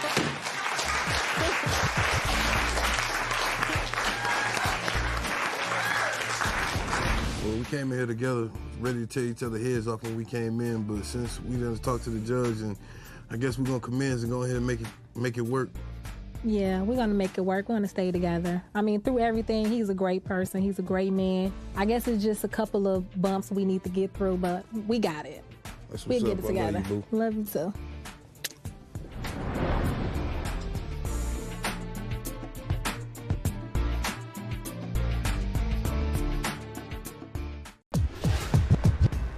Judge, today's case is gone fishing. Fishing, foolishness, friends, and fear. That's what we're going to be talking about today. Court is now in session. The Honorable Judge Lynn Toler presiding. Good day, ladies and gentlemen. I'm here today with Angelique Baker and Dante Lane. The two of you have been together for 4 years, married for 2. You have a 20-month-old between you, and trouble is here. Ms. Baker, you are suing Mr. Lane for $1,000 for a new bed and mattress. I can't wait to figure out why. But before we do, Mr. Lane, I'm going to start with you. Why don't you tell me a little bit about your marriage and why you're here in divorce court today? Honestly, our marriage is pretty good. We have a lot of issues sometimes because of her insecurity. She's very, very insecure because one time, like, I go fishing a lot. Yeah. So when I go fishing, she wants me to FaceTime her, like, oh, I'm fishing, you know? And then I'm like, yo, you think I'm sleeping with the fish? I'm not sleeping with no fish. I have a fish life. I fish all the time. You know, I just like to have fun. And it's like, she's so insecure. Give me some other stories. That was a good one. That was a good one? All right, so I'm at work, and when I'm at my lunch break, she wants me to call her on my lunch. And when I'm on my lunch, I need to go away from everybody, because if she hears one little voice in the background, she thinks I'm cheating on her. Now, Ms. Baker, are both of those stories true? No, not really. Well, you tell me what's true. If he wants to talk about fishing, he should have told you about him leaving my mattress smelling like terrible fish when he cheated in my bed and did not want to admit it for 2 days. And on that second day that he did admit it. You say that he had sex in your bed with another woman, and you smelled that sex. Yes, ma'am. When you returned. Yes, ma'am. And did he admit to it at some juncture? He did, 2 days later. The reason how it happened in my bed, I went and spent the night at a family member house. Yeah. I came back home in the morning and it smelled like nothing but terrible fish in there. And I asked him about it. Don't say terrible fish, no. Oh, man. I asked him about it, and he denied it until he wanted to go fishing again 2 days later, and I told him no. I did tell him no that time. And that's when he came out like, well, I cheated on you anyways. And I'm like, you playing. But no, he really did. Because he admitted it, he waited, and he told it. So, yeah. Mr. Lane, did you admit to cheating on her, and did you? Yes, I did cheat on her, and I did admit it because I was done with her. I was fed up. I did not want to be with her anymore. It was before we had a child and everything, before we got married, and I just didn't want to be with her anymore. So then she started crying, and I kind of felt bad. So then she didn't want to leave me. I was like, just leave me, just leave me. She did not want to leave. So this happened before you got married, when It he did. admitted that he cheated on you? It did. Okay.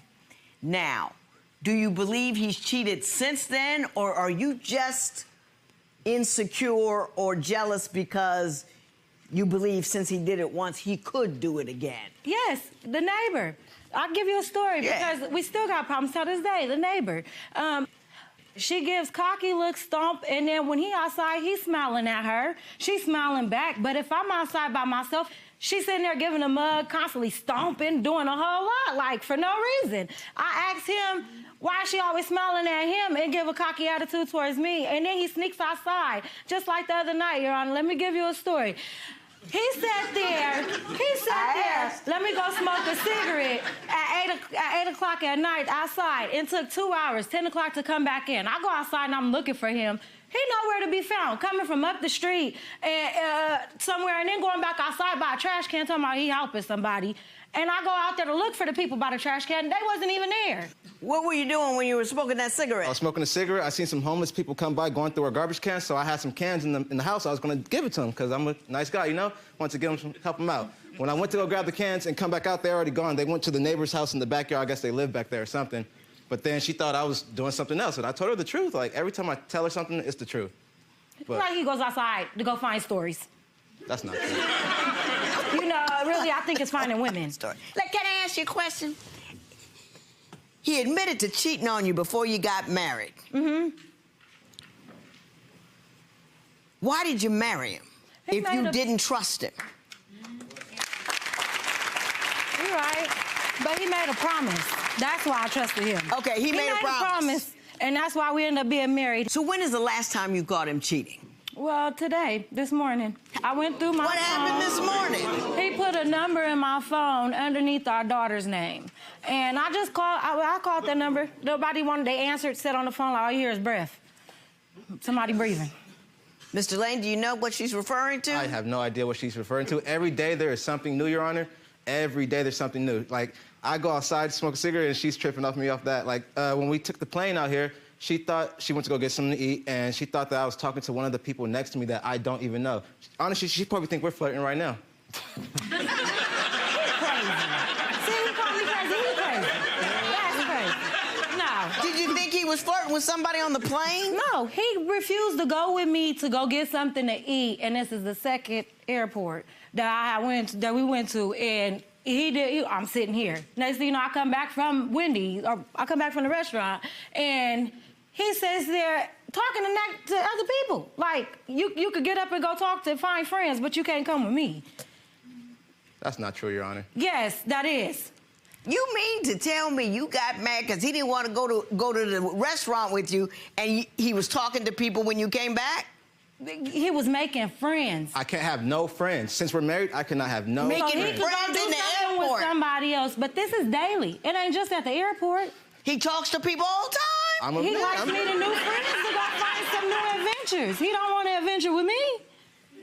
What makes you think he doesn't want an adventure with you? Because even when I ask him to go somewhere, he don't want to go. Your Honor, the only places he likes to go is when he wants to go or whatever it is he's trying to do. We went whitewater rafting. We had a great time. And that's what you wanted to do. And her family wanted to do it at the same time. And she did not want to do it. She was scared. But then when we got there, she thinks that I'm cheating with one of her cousins. I had to go use the restroom. And when I went to use the restroom, she thinking I'm doing something else, but I went to use the restroom. No, he was following. He was following a girl around, and other family members saw it too. Even though we was drinking. They thought he was my boyfriend, Your Honor. They thought he was my boyfriend, to where my cousin really had to ask me, "Is that just your boyfriend?" I said, "Girl, no, that's my husband." Because they didn't know we had got married, but I didn't understand why he was doing that. And he says he didn't recall trying to follow around the girl, even trying to, oh, let me go use the bathroom, because she walked to the right. He trying to go to the right. Well, this was a family member, though, right? It was a friend of a family member. A friend of a family member. Yes. And you think, after all this time, when you have been chattering in his ear every day about his cheating, that he would take it upon himself to follow another woman around right in front of you, right in front of your family? You really think he's that compulsive about it? He did that. He did that. I would like a change, but he did that. He did that. So do you have another job now? At the moment, I'm not searching for work. I'm still on unemployment, but she made me pull my 401k and everything. Why aren't you searching for work? Because she told me not to search for work at the moment. You don't listen to any other time. Why'd you listen to that? I always listen to it.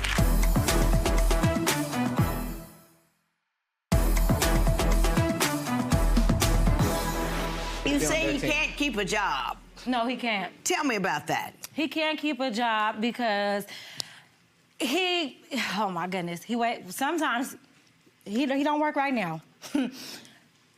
Oh my goodness. No, okay, you go ahead. I'm gonna let you collect yourself. But you go ahead and tell me about your financial situation. I had 2 jobs over my whole life. I'm only 24 years old. My first job, I had it around I was around 19. I stayed with them for about a year. My second job was a high-end furniture company. I was there for about 3 to 4 years, and they gave me multiple raises and multiple raises and such. But then my general manager got killed. He was murdered last year. And after that, everything started going downhill. We had a new boss that took over, and then the company, the company ended up letting me go due to technological advancements in the scanners and the computer systems. So then they let me go. They gave me a severance check and all that. And when they let me go, she was like, "Oh, this is a good thing. Now we can get Section 8 and this and that." No, I didn't. No, I didn't. Anyway. So do you have another job now? At the moment, I'm not searching for work. I'm still on unemployment, but she made me pull my 401k and everything. Why aren't you searching for work? Because she told me not to search for work at the moment. You don't listen to any other time. Why'd you listen to that? I always listen to it. That's the dumbest thing I ever heard. Unemployment is a stopgap measure while you're looking for a new gig. It's not a way of life. It's not a vacation. Judge, speaking of 401k, did you make him pull his 401k? I didn't. He pulled his 401k on his own when the job let him go. I didn't know how to do none of that. She forced me to do all that. I can't talk to them people. That's how you know you ain't telling truth on that. You forced me to call them. You forced me to do everything. Ms. Baker, are you encouraging him not to work? No, I'm not. No, I'm not. I'm encouraging him, yes, I have, because I've asked him to get up numerous times to go find jobs. I done been to temp agencies, and he hasn't. She didn't. Because he continues to sit there. Your Honor, she could have had a job, but she did not want to work there because her cousin got killed at that job. That's all you can say. Yeah, you can kind of understand that one. A job's a job. Well, you ain't got what you mean. Your Honor, he's so irresponsible. He even let his car get impounded, okay, from having it for 8 months and did not register in his name. Now, that day that it got took, he took my car, but the police came and took his. And he ain't even tried to get him another vehicle or even another job. So he says you were encouraging him to stay home. You say you're encouraging him to get a job. I did. I have, because I even went to a temp agency, and I told him to come that day, too. Okay. That smell was horrible, Your Honor. And so are you still... I cannot sleep back in that bed after I smelled that. So you got rid of it? Yes. Yes. Mm-hmm.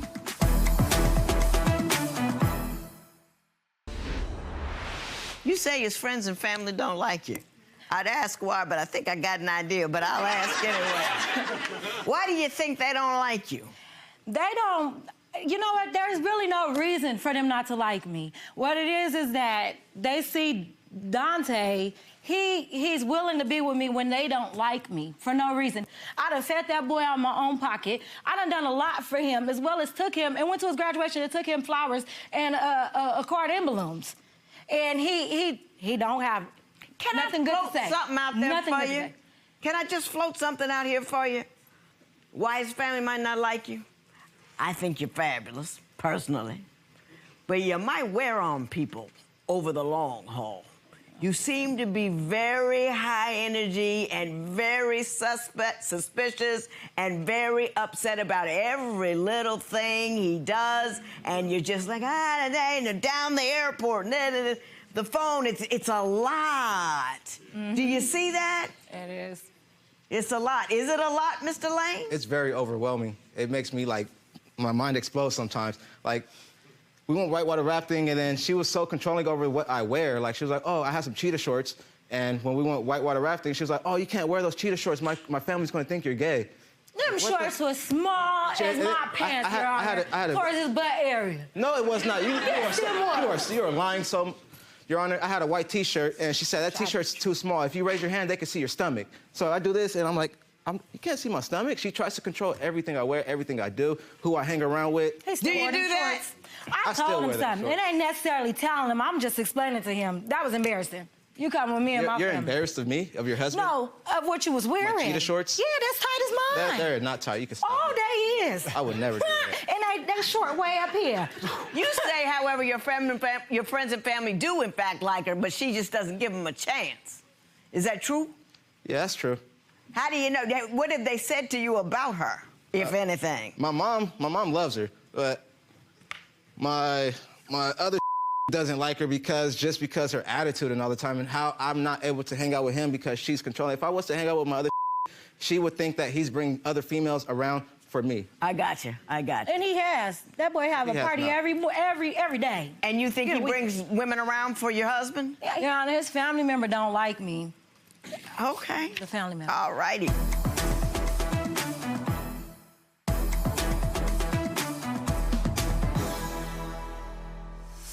So, Ms. Baker, you are suing for $1,000 for the bed you said he had sex on with the other woman. Yes, ma'am. Let me. Now, wasn't this 3 years ago? Yes, but I still, that bed, that smell was horrible, Your Honor. And so are you still... I cannot sleep back in that bed after I smelled that. So you got rid of it? Yes. Yes. Mm-hmm. Okay.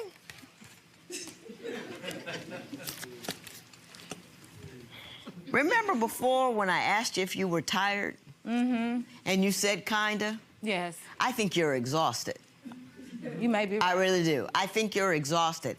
And I think you're on such a treadmill of mistrust all of the time that whether what he's doing, whether he's doing wrong, doing right, it doesn't matter. In the day, you're going to find something to get upset about because your brain is chasing that fatal outcome that he's going to cheat on you again. The crazy thing about being jealous like that is that you make each and every day certain misery on the off chance that one day he might find another chick. So you're unhappy 364 days a year. On the off chance on that 365th, he does something wrong. Don't you think that's a bad trade? It is.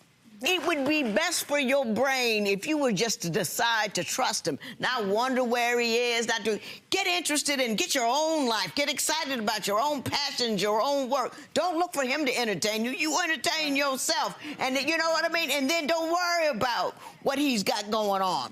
Part of her problem is she doesn't feel loved and cared for. That's part of her problem. Right. If you're not loving me, you got to be loving somebody else. I don't feel wanted. I don't feel good. I don't feel pretty. I don't feel desired. Your job, as odd as it may seem, is to meet all of her insecurity with more love. You know, she keeps saying you never do anything with her that she wants to do.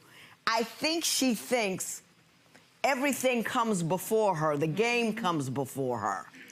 You know, and I think She doesn't mind that you're off work because she gets to be near you more often.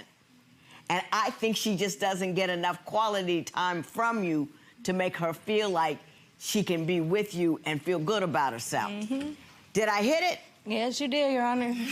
You can solve your own problem by becoming her best friend. That will make your life easier. Do you understand what I'm telling you? I understand, Your Honor. Now, I don't know what y'all gonna do when you leave here, but you're not getting that $1,000 for a bed you sold 3 years ago because you couldn't get the, you know, I mean, I understand. I might have sold it too if I knew he'd been doing the mad fantastic on my bed with some other woman. It might have gone out too, but that's a decision that you made 3 years ago. But yes, ma'am. Don't waste your life being angry. Whatever you do, if you keep him, if you don't keep him, Okay. don't waste your life being afraid. And if you should decides to keep you, don't waste your life being pestered because you don't take the time to love her. You with me? I'm with you. There will be no recovery in this matter. It is so ordered. Are you optimistic here? Do you think this can work? I believe they can be fixed. It's just the work in progress in between us. Okay. And you think Judge Lynn got through to him today? I believe so. Somebody had to, and I believe she did. Are you optimistic as well? Yeah, I'm optimistic. I feel like I just need to spend a little bit more quality time with her, and whatever she wants, I'm just gonna give it to her. As long as I can go fishing myself, you know? I just like to go fishing. Okay. All right, good luck to you. On Divorce Court, people share the most intimate details of their lives. Join the conversation and share your experiences on our Facebook page and Instagram @Divorce Court. See how other couples deal with their relationship issues. The discussion can get heated. Don't miss it.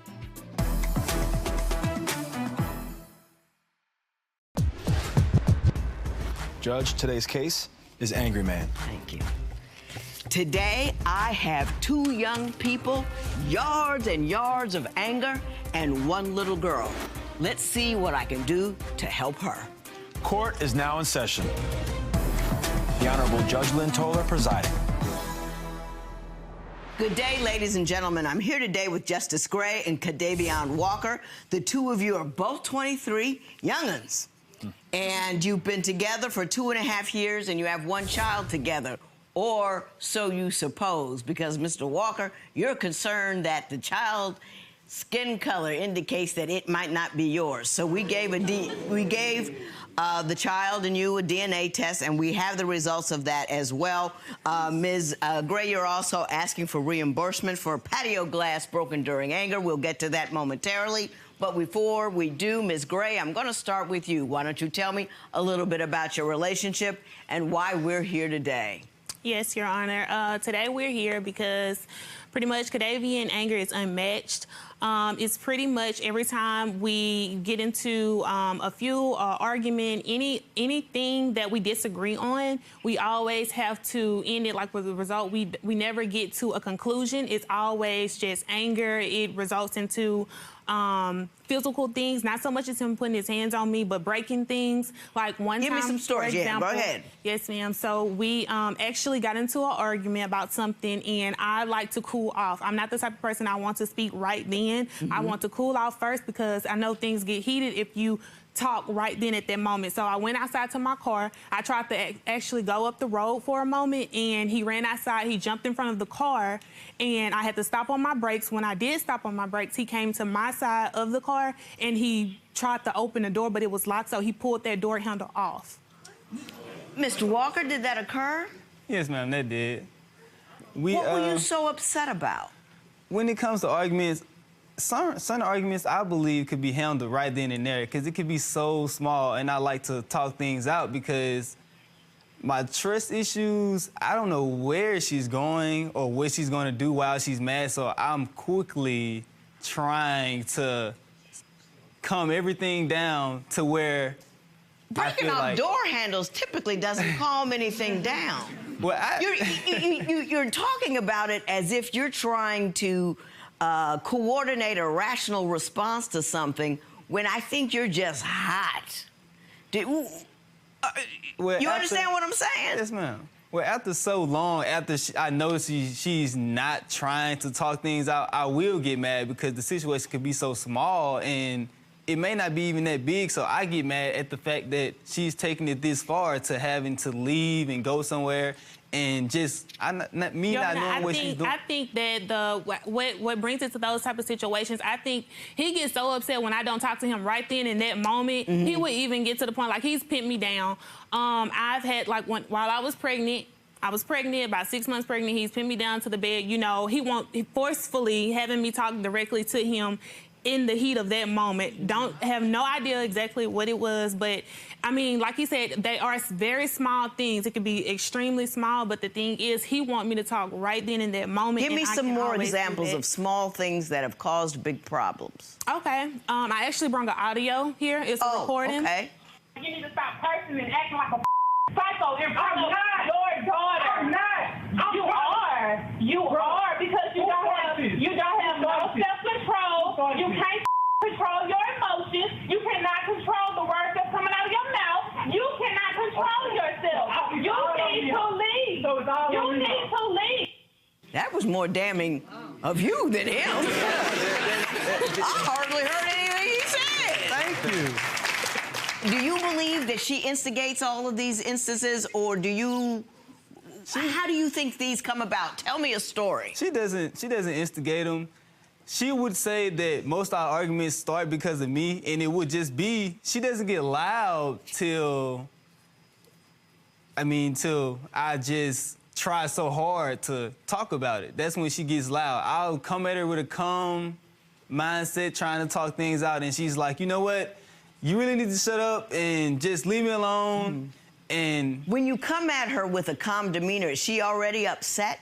It's depending on how long I try to press the issue. I could be calm for so long, and then she would like, you know what, just leave me alone, you're acting like a female, and then it'll go from there, because I continue to try to talk about it. Leave me alone, you're acting like a female. Yes, ma'am. And for instance, she will wake up and instead of a good morning, why you didn't take the trash out? Why is all this trash still in here? Or I would be at work, and I would text her, good morning, beautiful, enjoy your day, God bless, and she would call me and be like, it's the first of the month. Why aren't the bills paid? What's going on? You worried about a good morning, this and that. You tell me that every morning. It's the first of the month. Text me something like that. I do that because when, he tends to, he'll text me or he'll call me and just have a conversation like everything's okay. And I look, rent due, bills here, trash full, responsibilities that we agree on, that he does, and I do my portion of the household, he does his portion.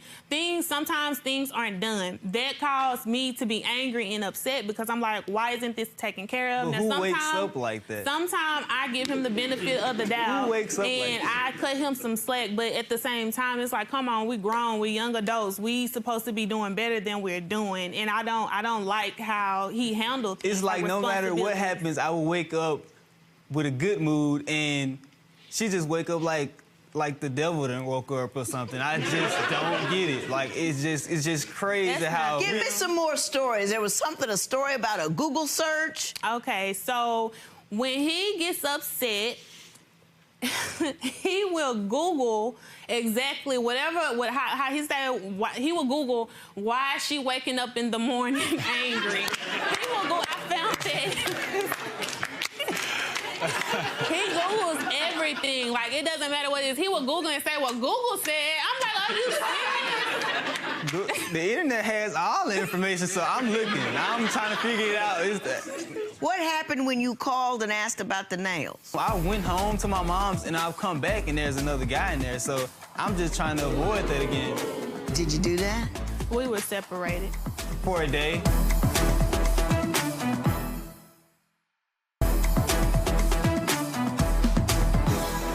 I went to get my nails done one day. I have a personal nail tech, so sometimes he stay later for me. This was after business hours, of course. I'm telling him, Kadavian, I'm at the nail shop. You know where I'm at, and we have locations on each other's phones. So he see where I am. So you can track each other at all times. He knows everywhere I'm at. Yes, everywhere. Both ways. We both see where each other are. So he calls me, and I'm steady declining because at this point I'm like, okay, you're going overboard with this, and this goes back into his insecurity and his anger. He calls, we hear the phone ringing in the nail salon, ring. I'm like, okay, I notice him because obviously they're closed, nobody's calling. And then I text him and I say, I just know you just called, so we're at the nail shop. I'll be home in a few minutes. This boiled down to when I got home, he ended up getting arrested. What happened? When I got home, he was just going off. I was telling him, you know what, you need to calm down. We need to calm down, and we need to discuss this later. I didn't say it exactly like that. I was like, no, I'm not talking right now. That was pretty much my attitude towards it. Well, what were you upset about? I want to say she thought that I might have disagreed with her getting her nails done, and I was texting her, and I believe she took the message wrong. I was actually agreeing, yes, baby, you can go get your nails done. I would take care of that. And she would text me back. I remember that same day, the reason why we were arguing, she texted me back. She was like, you never do anything for me, and I'm just tired of this. I'm going to the nail shop. So as she comes home, she's still mad at me. While she was at the nail shop and I was calling, she was already mad. So she comes home, and I'm trying to talk to her in a comely manner first, and it doesn't work out. And as she's getting mad because I'm steady pressing the issue like I always do, she's like, I'm going to call the police because I don't want you to be here. Can I ask you this? You said I'm steady pressing the issue, as I always do, and it never works out. Why do you continue to do it? It's my insecurities. I just don't know, because when she's like, just leave, just go to your mom's house. I mean, I've been to her, I've come home, I went home to my mom's, and I've come back and there's another guy in there, so I'm just trying to avoid that again. Did you do that? We were separated. For a day? For a day. We were not separated. For a day. Now, let me tell you about that situation. So Please. pretty much, prior to me actually getting pregnant, okay, I actually was talking to someone else at that time prior to meeting him. Okay. What he's failing to mention is 3-4 months all the way into 6 months, Kadavian was not with us. You know, he wasn't in our lives or nothing like that. He completely disregarded everything towards me and our daughter. Okay. Whenever everything boiled down again and we separated, I pretty much thought it was going to be that same thing. Him not returning my phone calls, not answering, blocking me on social media, the phone call. So I was like, okay, I'm not going through this again this time. I'm not pregnant. Nothing's holding me back. I'm finna do what I want to do this time. Nothing was going on. We just were both in the same place at the same time. So let me ask you this: where were you when you ghosted for those 3 or 4 months when your little girl was that young? Well, actually, while she was pregnant, that's when I was gone. When she had why were you gone? At the time, I was talking to someone else that the pregnancy wasn't planned, and I met someone in college. It wasn't planned, but he asked me to have his child. She was already pregnant. That doesn't make it right, but he asked me to have his child while I was pregnant. We just did not know, but he said it wasn't planned. Why did you ask her to have your child? I believe it was just an in-the-moment thing. It was so good. I said no. You guys are all about a relationship that isn't really a firm, solid relationship. Were you actively engaged in doing things to keep from getting pregnant? No.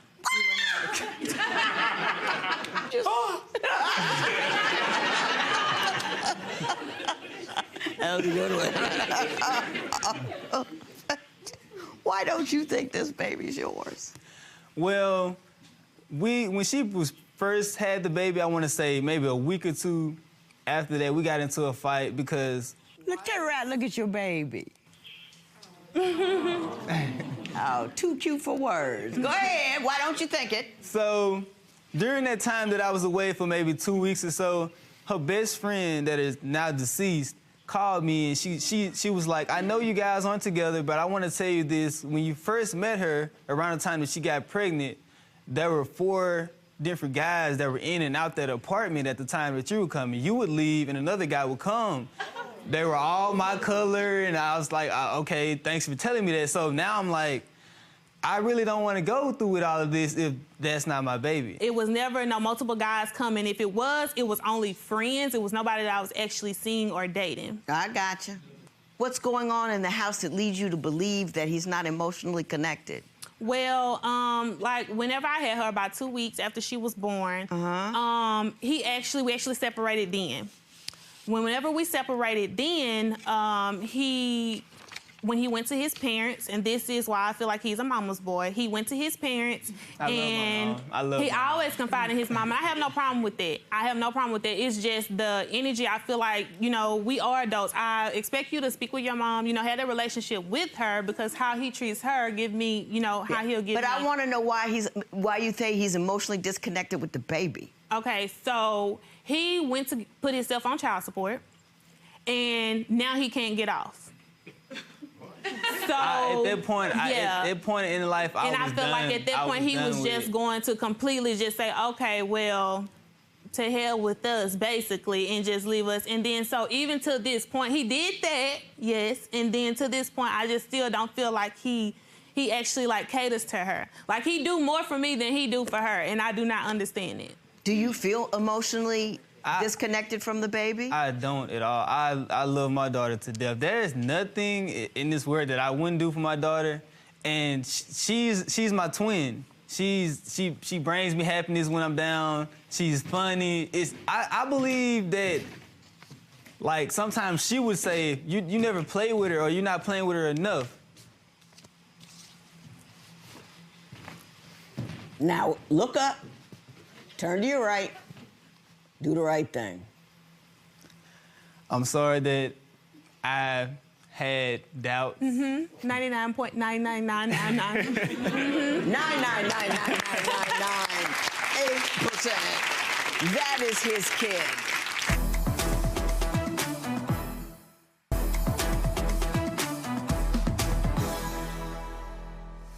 Listen, I'm gonna fuss at both of you. And I'm gonna have a good time doing it, too. You two are 23 years old, 2 days past born. You fooling around out there having a baby when you're not even mature enough to handle a rational relationship. You're immature, you're emotional, you're disconnected. You don't even try. I don't understand this not trying to get pregnant, not trying to not get pregnant business. I don't get that. You're so insecure that he can't look up, and that if he doesn't look up, you're so insecure that anything the other one does is a reason to lose your mind. Absolutely crazy. You guys are all about a relationship that isn't really a firm, solid relationship. It's, well, we're on a break, so I'm going to say, you know, he's been gone for 5 hours, let me get another dude. You know, it's just, there is no maturity in it. There's no layers to your life. I wrote a book called Dear Sonali, Letters to the Daughter I Never Had, and it's for 20-year-old women talking about a layered life. See how thick this book is? The relationship part is only this much. This is what it's about to be a young woman. This is about profession and emotion and career and education and getting it together so that whether or not a guy is in your life, it won't matter to you anymore. Do you see what I'm saying? It won't feel like life or death if he looks up at a Hooters and sees a boob. It won't get you. And you, sir. Yes, ma'am. Never, ever in life put your hands on a woman in anger. In life. You can't hit him either. I don't. If what you're doing isn't working, cut it out. Clearly, if she's upset, you pressing in the issue in real time does not help. It doesn't resolve anything. Be mature enough to say, okay, she's not ready to talk about it. I'll talk about it later. That's what that is. Okay. And remember, all the chaos you create continues to swirl about the home and lands right smack in your daughter's head. If you want a young daughter who's hysterical, upset, unsure, insecure, keep it up. Keep it up. Or you could grow up. You want $100 for the patio glass that you broke in anger. You're gonna give her that $100, aren't you? Yep. $100 in favor of Ms. Gray. It is so ordered.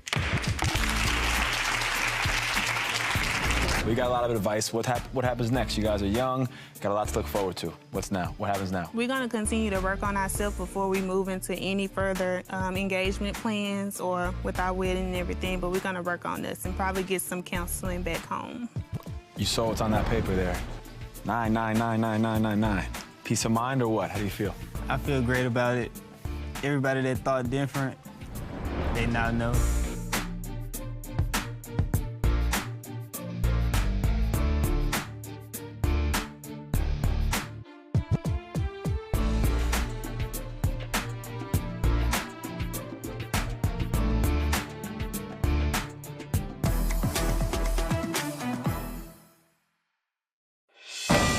On divorce court today.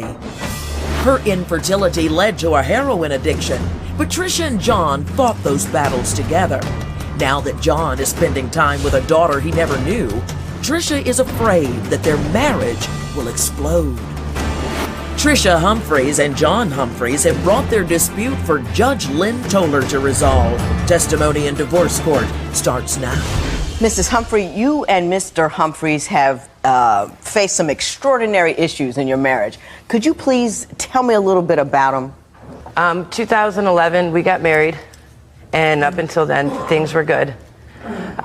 Shortly after we got married, we wanted to start a family. Nothing was happening, and I made a doctor's appointment to see what problems, what the problems were. I found out that I was born without a uterus, cervix, and only one ovary. I was devastated, and it crushed me. It led me into a deep depression, later followed by bad heroin addiction. How long were you on heroin? Roughly about a year. 1 year. And you've kicked, right? I've been clean 26 months. Good for you. Wonderful. Narcotics, that's a tough one to kick. That's a tough one to kick. Mrs. Humphreys, I'm going to give you a moment to pull it together there, and I'm going to go to Mr. Humphreys.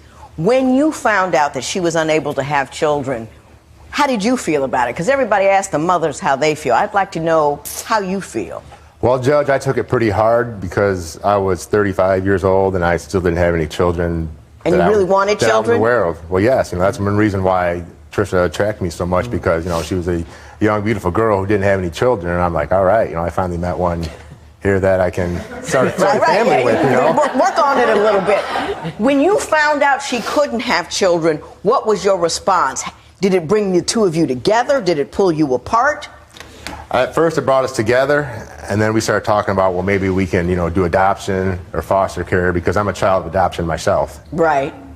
And we talked about doing something like that, and I'm like, okay, maybe we can do that, but we got to get, stuff straightened out first. At the time she wasn't working, you need to kind of be working so we can get this back bedroom ready and kind of look into it. Well, she also has some stuff on her background that would probably stop us from being actually foster parents, because her criminal record, they don't just don't let foster kids go to that. So, Mrs. Humphreys, you have had some difficulty with heroin before you even had this problem, correct? Correct. Okay. Was he aware of it before you got married? Did you tell him? When we met, I was in recovery. I had been clean about 8 months when I had met him. When I had met John, I was actually in a relationship, in an abusive relationship. And when I met John, my eye was swollen shut. And wow, Mrs. Humphreys, you've had a hard way to go. You really, really have. Did you tell him about the heroin? Did you talk to him about that before you got married? Not in depth. I was just brief with him. I had just told him, I had an addiction. I'm no longer doing it. And I was clean for a while until the end of 2011. Did that concern you at all when she told you about that in the beginning of your relationship? Not really, because I really wasn't exposed to that kind of thing. I'm a firm believer that anybody can overcome any obstacle if they choose to. And I'd seen that she had done that. And it really wasn't a concern at that point. I really wasn't thinking about that. You know, I would always suggest, and this doesn't have anything to do with the two of you, because I think you're good people that got caught in a lot of bad storms. If you find out somebody you're dealing with and you're dating has an addiction, don't just wash over that. You got to talk about it. You got to understand it, because once you've been addicted, you're always in recovery, never having recovered.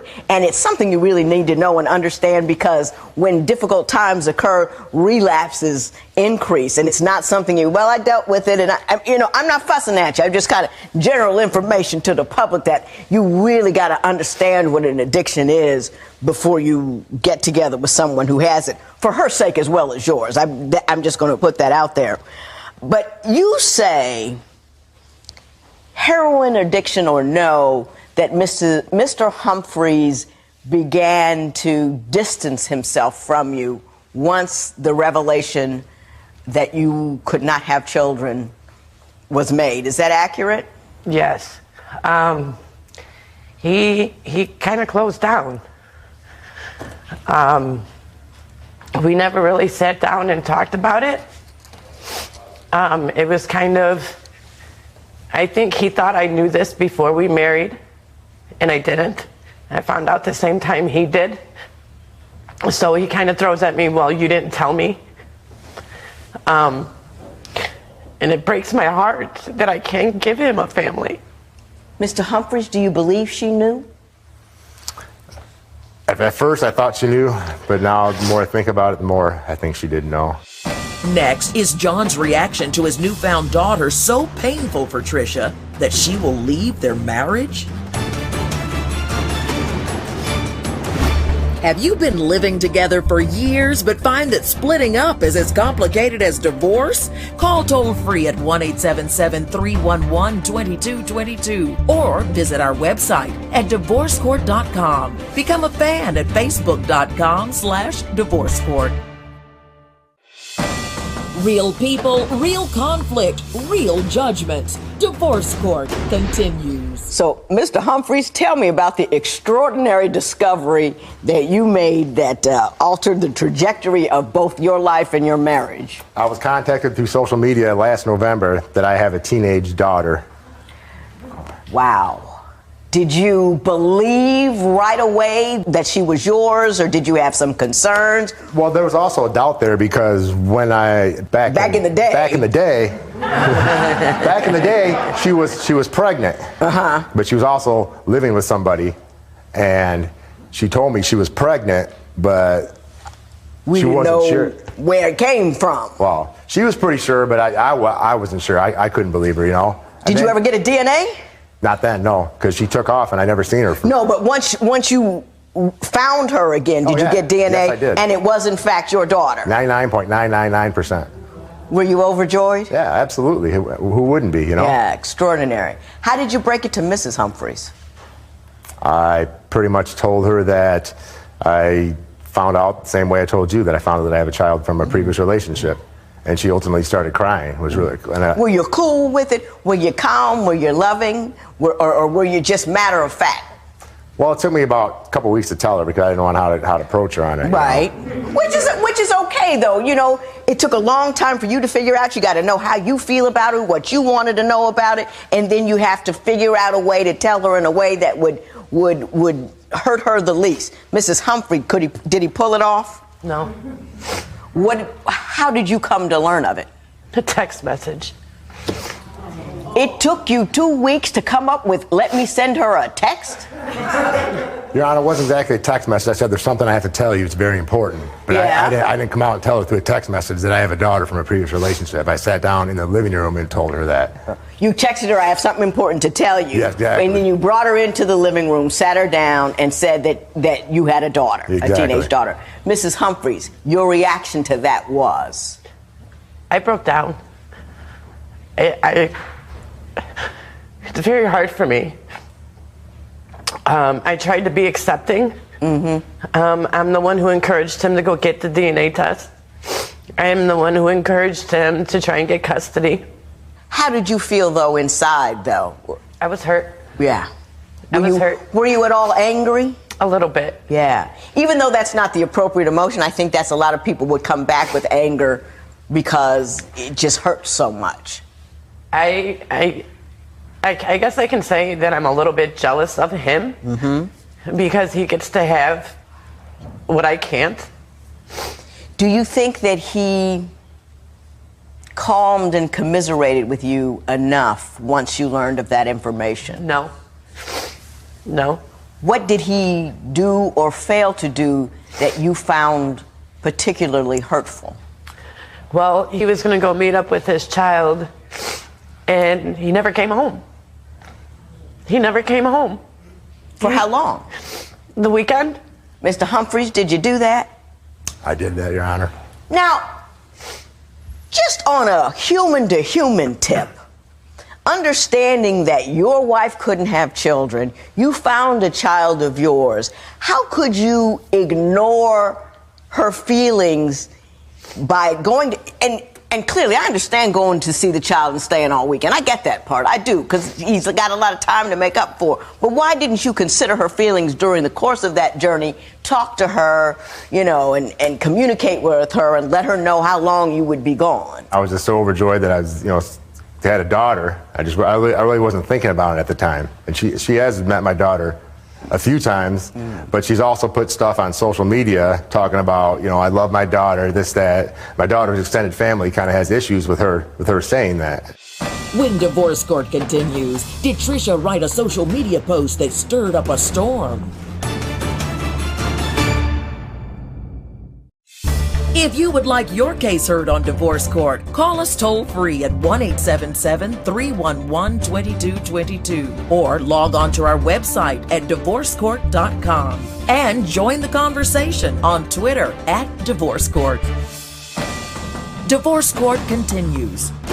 Mrs. Humphreys, Mr. Humphreys says that you've kind of engaged in conduct on social media that indicates that you think of her as your daughter and all of that. Is that true, and is that causing conflict? Not necessarily. I always put stepdaughter. I never just put daughter. It was always stepdaughter. Right. I was happy for him. And didn't you think that was cool, though? That she said, this is my stepdaughter, because she kind of is?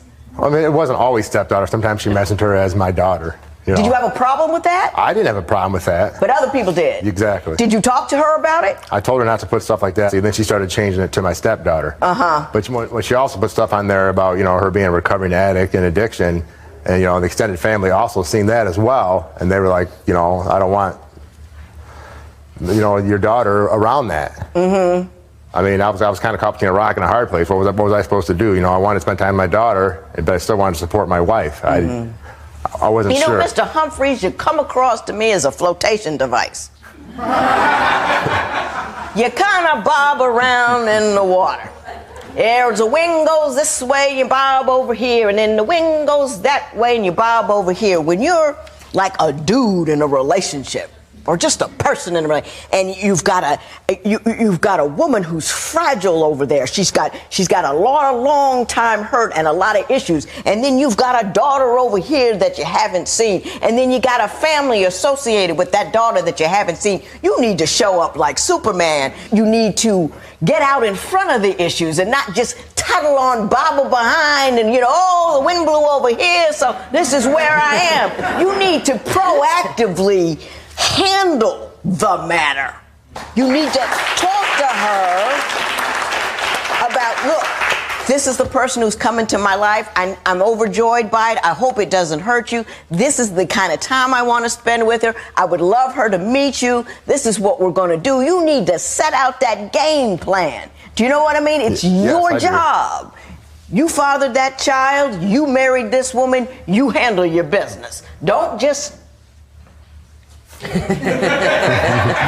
work the waves, because one day it'll be a tidal wave and you'll wonder what you're doing on the beach. And I told you that you got to work it, okay? You understand me? I do. You do get it? Now, Mrs. Humphreys, you still love him? I do. You want me to help save this marriage, don't you? I do.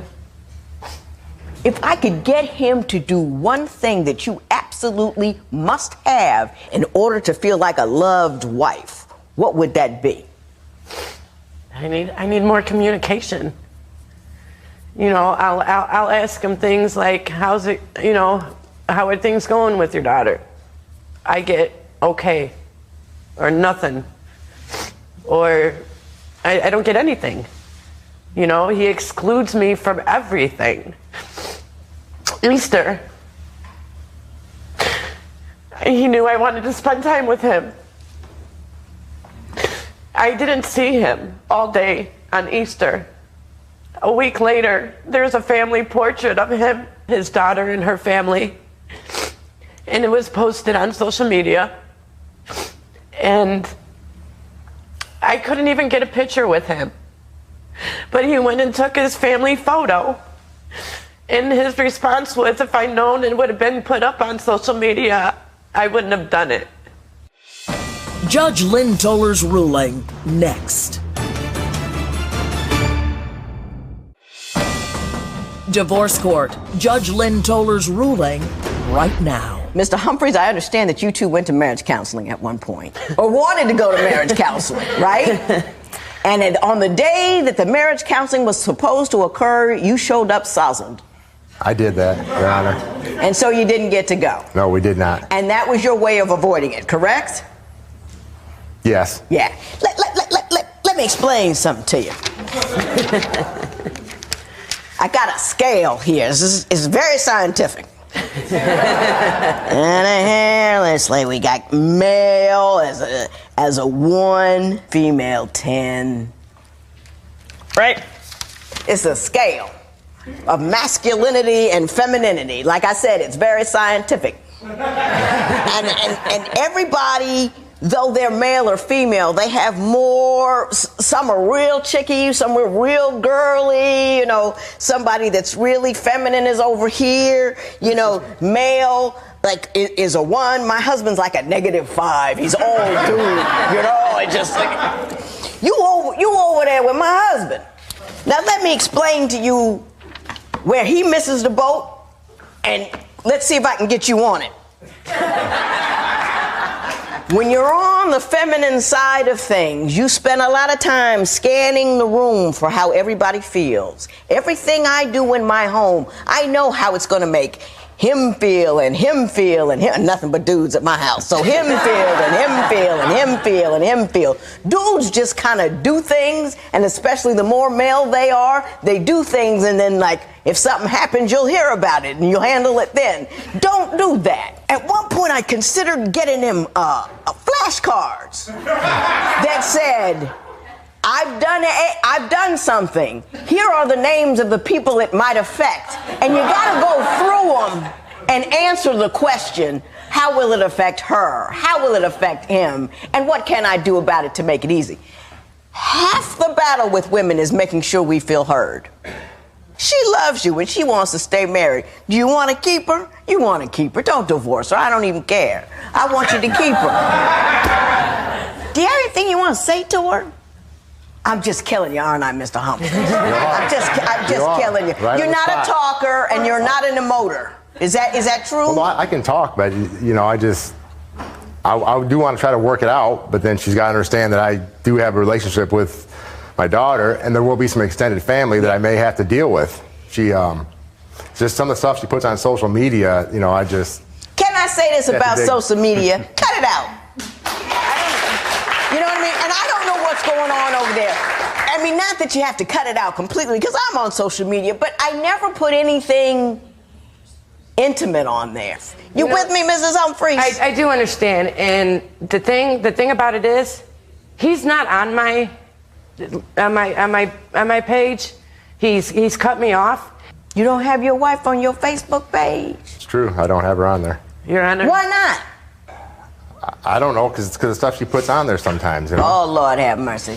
Let me tell you what I'm doing. I'm going to have you talk to somebody when you leave here. You got to understand what social media is, what its value is, and all that kind of stuff. You got to redefine what a marriage is. And you're going to have to go to counseling. Don't get drunk before you go.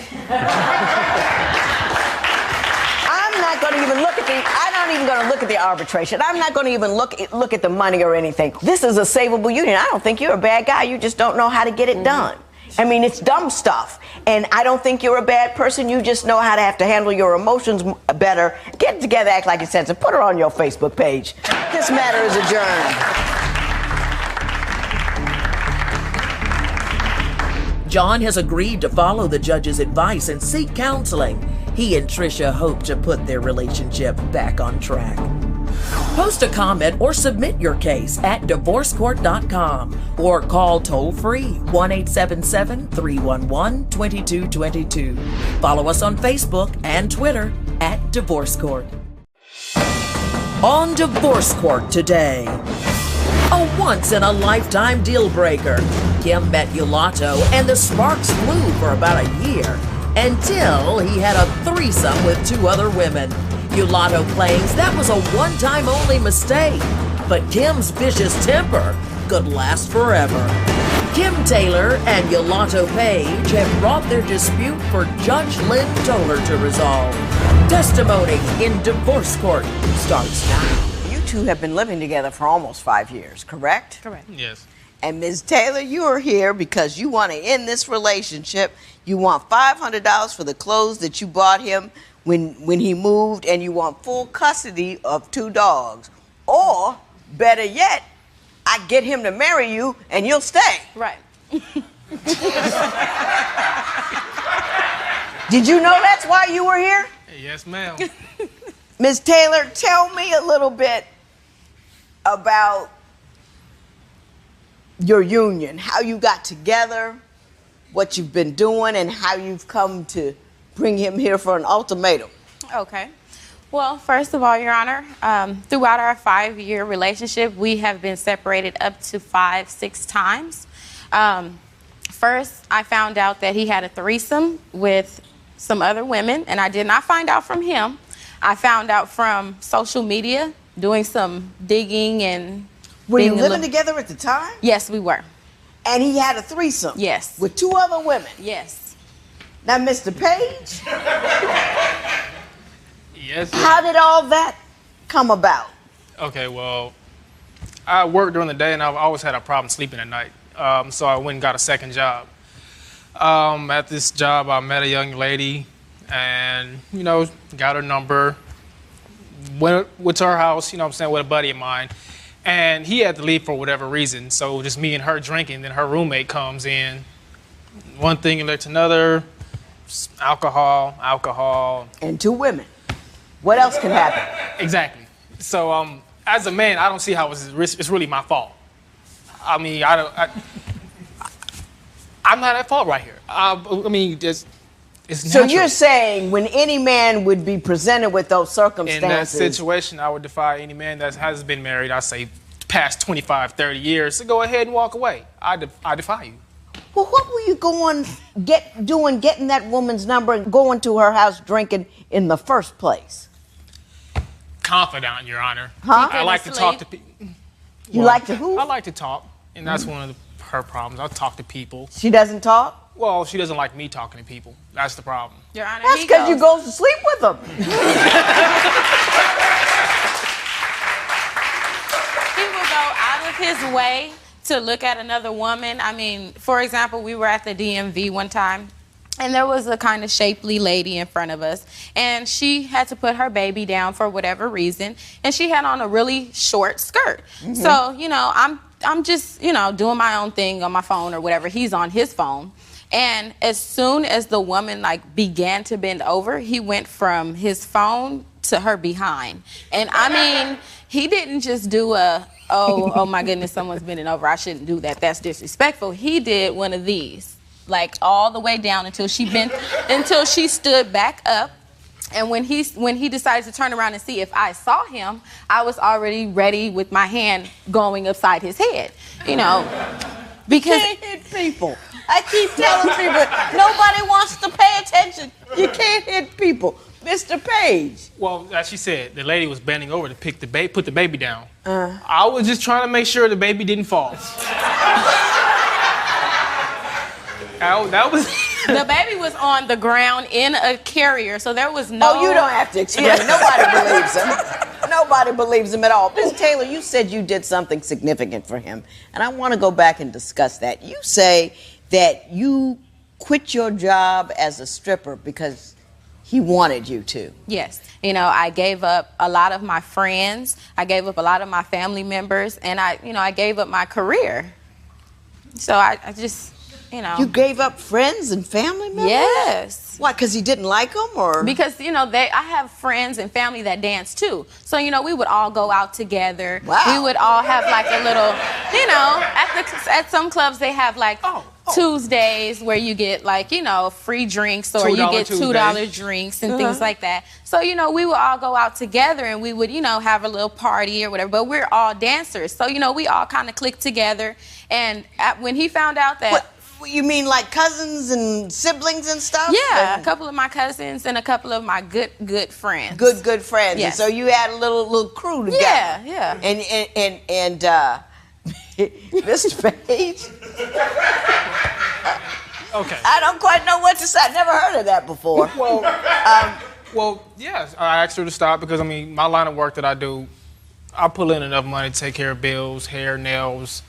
Now, it's funny that she wants to, we're bringing up the stripper thing because now, okay, she just told you about the issue of me looking at women and doing things of this nature. What sense does it make, Your Honor, for her to get mad at me after she's forcibly trying to make me go to the strip club to chill out and hang out? You don't want me looking at women on the street, but yet you'll drag me to a strip club to have drinks. Because we go together. We were going together. We were together at the DMV or wherever we were when she met Toler. She was not for entertainment. She was not for entertainment. Next, does scam user Ben for writing or for stabbing? Your mama warned you not to marry your mate. If she was right and divorce is your best option, call toll-free at 1-877-311-2222 or visit our website at divorcecourt.com. Become a fan at facebook.com/divorcecourt. Couples in crisis, real resolution. Divorce Court continues. You say, Mr. Page, that you are constantly being threatened with bodily harm from Ms. Taylor. Yes. Please tell me what she threatens to do and under what circumstances. Oh, prime example. We were, matter of fact, at another office doing some paperwork. And I just so happened to look at another female. And as soon as I look at her to see if she's watching at me, she's already stabbing me with the pen. I'm like... I didn't have anything else to... It was... To stab it with. You used what was available. Right. We were in a professional environment, so I wanted to keep it quiet. And if I would have punched him, you know, people probably would have seen. So I just kind of stuck him as good as I could. She's gotten really good at the sneak attacks. Now, Ms. Taylor, I understand that you're frustrated. I understand that you're a woman and he's a dude. But at no time do you get to physically assault anyone, especially a guy you like, and especially one you want to have marry you. You know, stabbing him and popping him and all that kind of stuff. Not only will it not keep you in his house, it will eventually put you in the big house. So I would suggest that you behave a little better. You know, it never helps. You know, the popping, it never helps. You with me? Right, I no understand. popping, no stabbing, no nothing. Okay. You got that? All right, Your Honor. All right. When did things start to turn sour? It must have been good at the beginning for a while.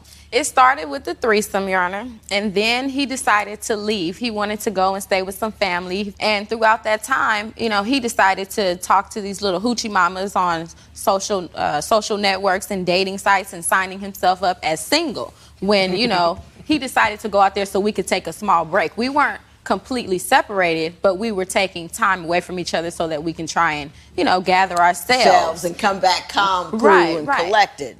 So, when I found out that he was, you know, talking to all these other women, I went ahead and accessed his little emails and his websites and things like that. And I found out that he was telling women that he was going to leave Atlanta and move with them to New Orleans. But he's also telling me, oh, baby, I miss you. I want to come back home. I'm coming, I promise. But when I found out, he tells me, oh, I was just using her for money so I can get home. You know. Mr. Page, which one of those stories is true? me and her were on our hiatus or whatever, so I was on the fence of which way to go, and that's not how he made it seem. Well, I did tell her I was just using her for money to get back out here, but I was working when I was out there, so So you just were trying to cover up your tracks with that. Exactly. Let me ask you something, Mr. Page, and don't get me wrong, because everybody has the right to want what they want and do what they want to do. Do you really want to be in a committed relationship? Because it doesn't look, your actions seem to indicate that you're not ready for that, or you may never be ready. It's just simply not who you are.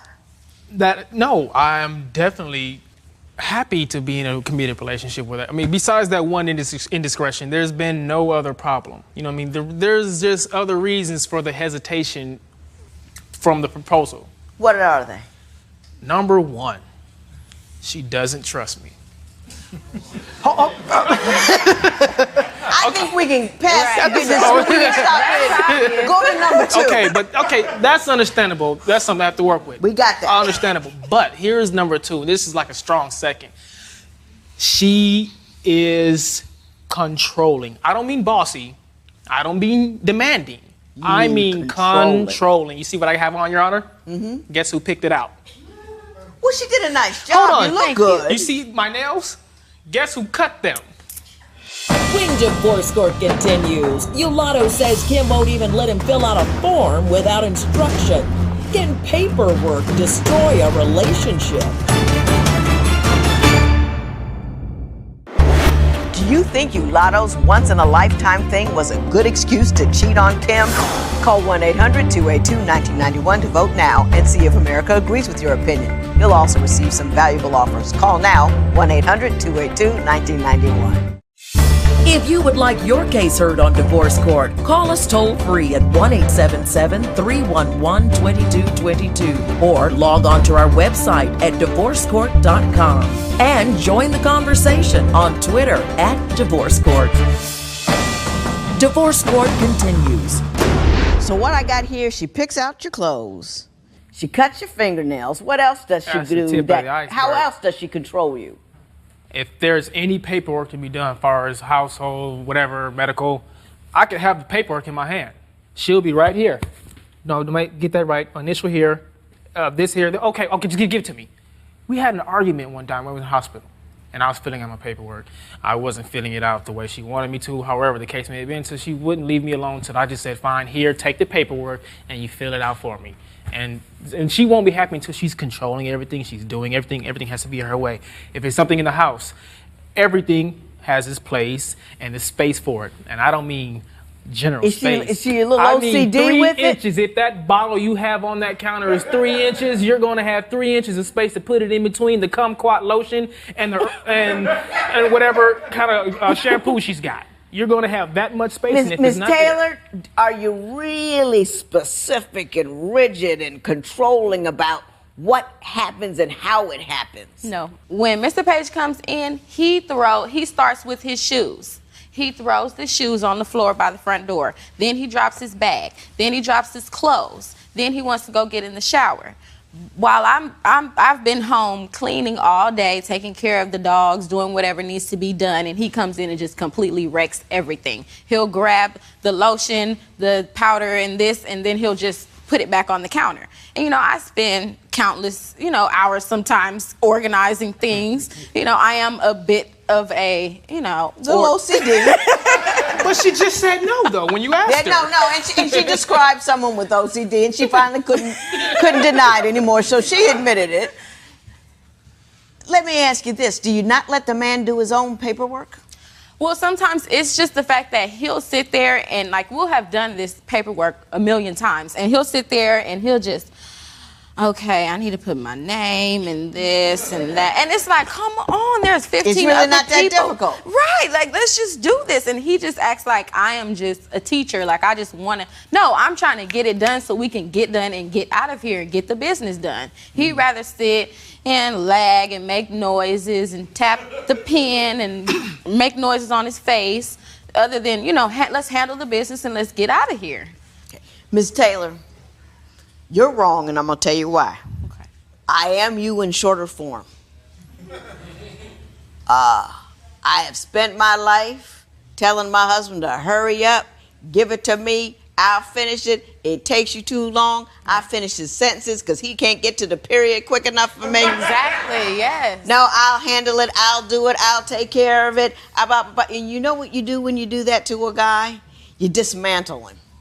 He feels like, oh, God, here she is again.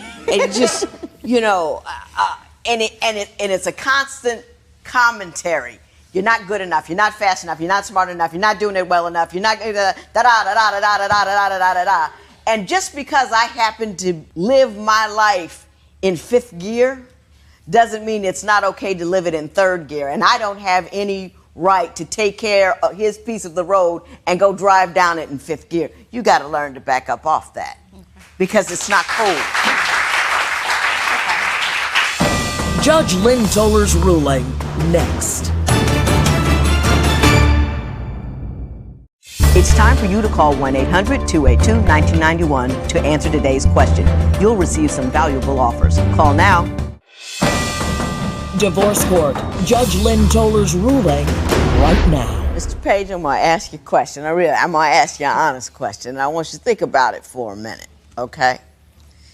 Do you believe that you will ever be in a position to marry her?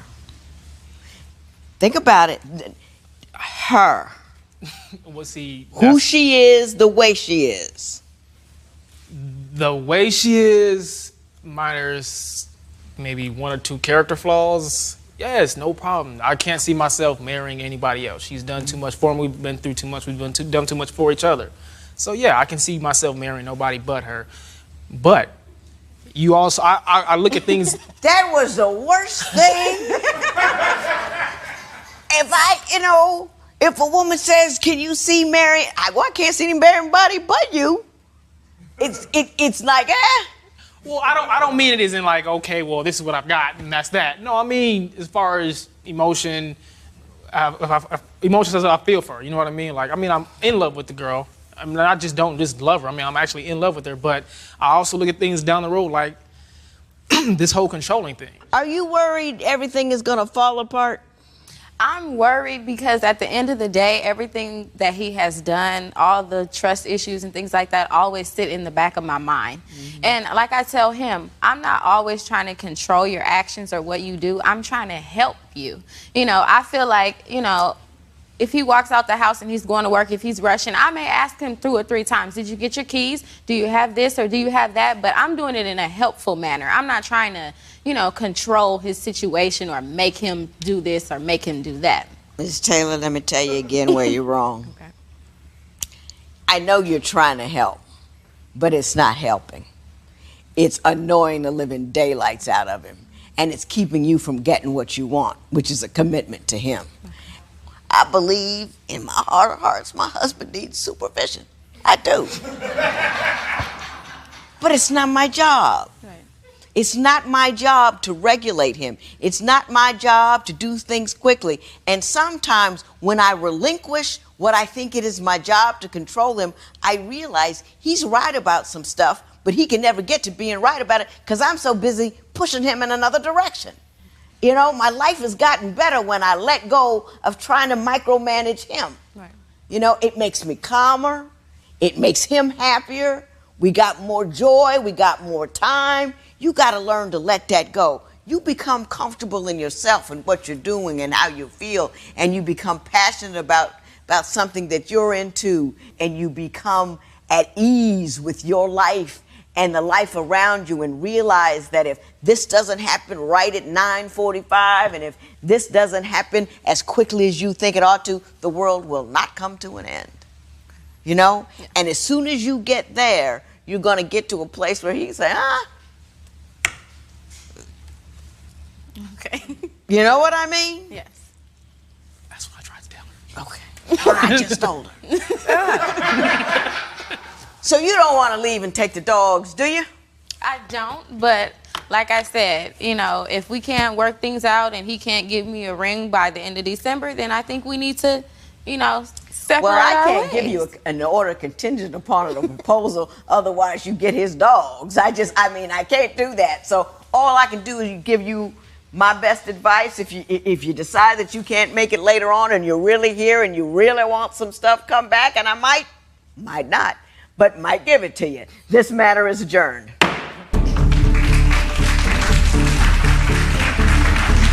Kim and Yolato agree with the judge's ruling, and Kim agrees that changing her behavior is the only way to save their relationship.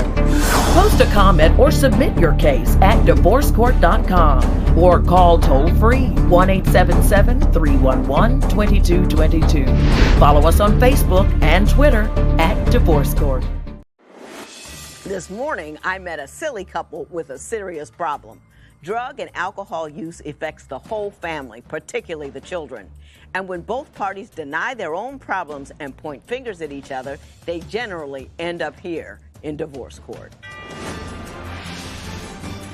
Divorce court is now in session.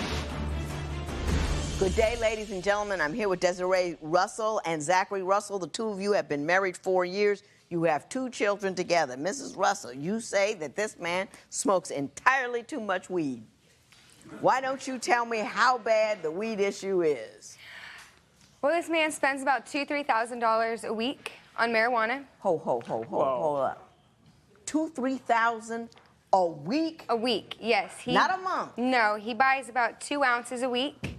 What kind of weed do you smoke?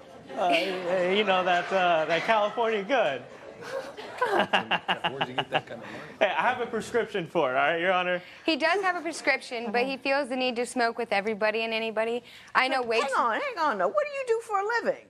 I work at a restaurant, and I also buy and sell stuff online. You're very good at it. You must be. $2,000 to $3,000, unless she's got that wrong. Is she telling me a story? She must be smoking something, because $2,000 to $3,000 a week is way too much. Just about how much are you spending? I would spend on the average week about $500. $500 is good. But we have an agreement where I have my money, she has her money. So it's not like I'm spending her money on my weed. He's right. Mine goes to the bills. Do you contribute at all to the financial goings on in the house, light, rent, all that kind of stuff? Do you do that? Oh, absolutely. I do pay the utilities, and I do chip in for the rent. I'm always buying food. How big a chip do you put in? Whatever she's lacking. Yeah, whenever I spend every dollar in my check. Primarily, it is her job to maintain the rent and the house financially. Well, I help too, but for the most part, yes. Yeah. But you're spending $2,000 a month on weed. Don't you feel a little bad about that? Not really. Because, look, here's the thing. I may spend that on my weed, but all the time she's going out to the bars and she's spending $10, $12 on shots, and she's constantly drinking. I'm trying to go with her and hang out with her at these bars, and she's always like, nah, I need to wind down. I need my time to myself. How often does she go to the bars? Oh, every night. Every night she has to wind down. Well, now let me ask you this. You've got a 2-year-old and a 6-month-old. Who's taking care of them? I mean, you drunk, he's high.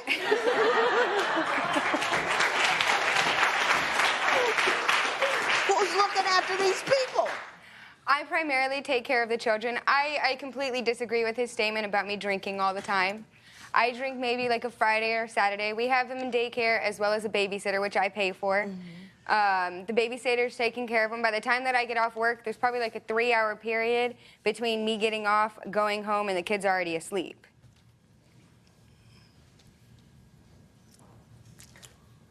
The kids are always asleep because after work, she's going to the bar, and by the time she gets home, the kids are asleep. And she hired a babysitter because she's always getting sloshed. So that's why we have to pay the babysitter to come in and watch the kids. No, I'm a good dad. I pay attention to my kids. I love my kids. I support them. I'm always buying stuff for them, buying them new toys, stuff like that. The reason that we have a babysitter is because I don't trust you with the kids. This man is always sleeping. He's always high. How often does the babysitter come over? Every day. So they're in daycare all day. They have a babysitter every evening because you're drunk and he's high. No, I'm not. I don't always drink. Well, what do you need a babysitter every night for then? Because while I'm working, because I mainly work at nights, and while I'm working, I don't trust him with the children. Because when I'm working, I have numerous times come home and he's asleep, passed out. Like, you hear snoring, and that's it. He's gone, and He's the kids gone. are just and they're just there. roaming around, and my kid's eating dogs, as he says, hot dogs, you know, and he has a whole package of hot dogs and a jar of pickles, and he's 2. You know, that's not what a kid, and he's sleeping away like it's nothing. Why? Because he just smoked a blunt straight to the face and he's gone. I mean, the guy's 2. It's not like he's gonna go outside or anything or open a door. That's why I have a the little thing. Oh, you can't imagine what a 2-year-old can get into. Hey, you must really be high if you don't think a 2-year-old can't get. 2-year-olds don't do anything but get into trouble. Yeah.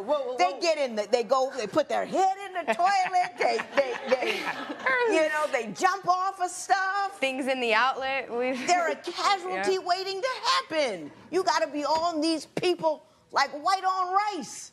I mean, when I smoke, I'm not like just dumb or like vegged out or anything, you know, like I'm still there. Like, I have common sense. I mean, I'm not just like, oh, let them do whatever they want. You know, I mean, I am a good dad. But it does slow your reaction time a little bit, wouldn't you say? Well, of course. I mean... Well, see, he doesn't take like 1-2 hits. He himself smokes a whole entire blunt, and then he says, I gotta go lay down. And then he lays down and he falls asleep. He is, when he's awake, he's coherent enough to play with the function. kids. Right, but when he smokes, I smoke cigarettes. I smoke maybe about once every 20, 30 minutes. Your poor children. I mean, you know, they're going to have secondhand smoke, nicotine problems. They're going to have a contact high from him. Good gravy. You guys quit. Ooh. Anyway. You say he's a great dad when he's not asleep. Yes. Yeah, he plays with the kids. He's very interactive with them. He teaches them. Like, my kid knows how to count to 20, and he's 2. You know, and that's because of him. I don't deny him being a good father, but I feel that if he just put the weed down or even slowed down, because his first love was Mary Jane. He will never put her down. Never. Like, that's just that. Everyone else comes second. Mary Jane is first. Mm-hmm. Do you ever worry at all or get concerned that as your kids get older, that weed smoking might introduce them to ideas they ought not have? That's amen. I mean, I do worry about it, but I feel like we're going in the right direction, and eventually it's going to be recreationally. So, I mean, I'm hoping by the time they actually understand what I'm doing and what's going on. It'll be legal for them to do it, too. Yeah, we just have a little powwow. You know, like the natives used to do, you know, smoke circles.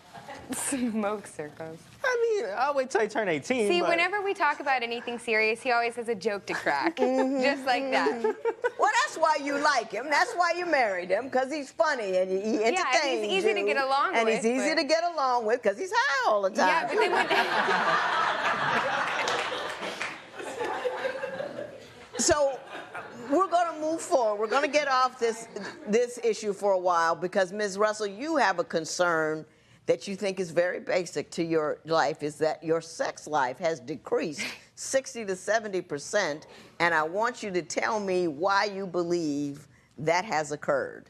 She's going out to bars till 10, 11 o'clock at night, coming home with dudes' numbers in her pockets. Then all of a sudden her cell phone is blowing up with text messages, phone calls, all this stuff. You know, then all of a sudden, oh, I have to go smoke a cigarette. So she goes outside with her little cell phone and her cigarette, because I don't smoke cigarettes. You know, I smoke to get high, I don't smoke to die. So she goes outside with her little cell phone and her little cigarette.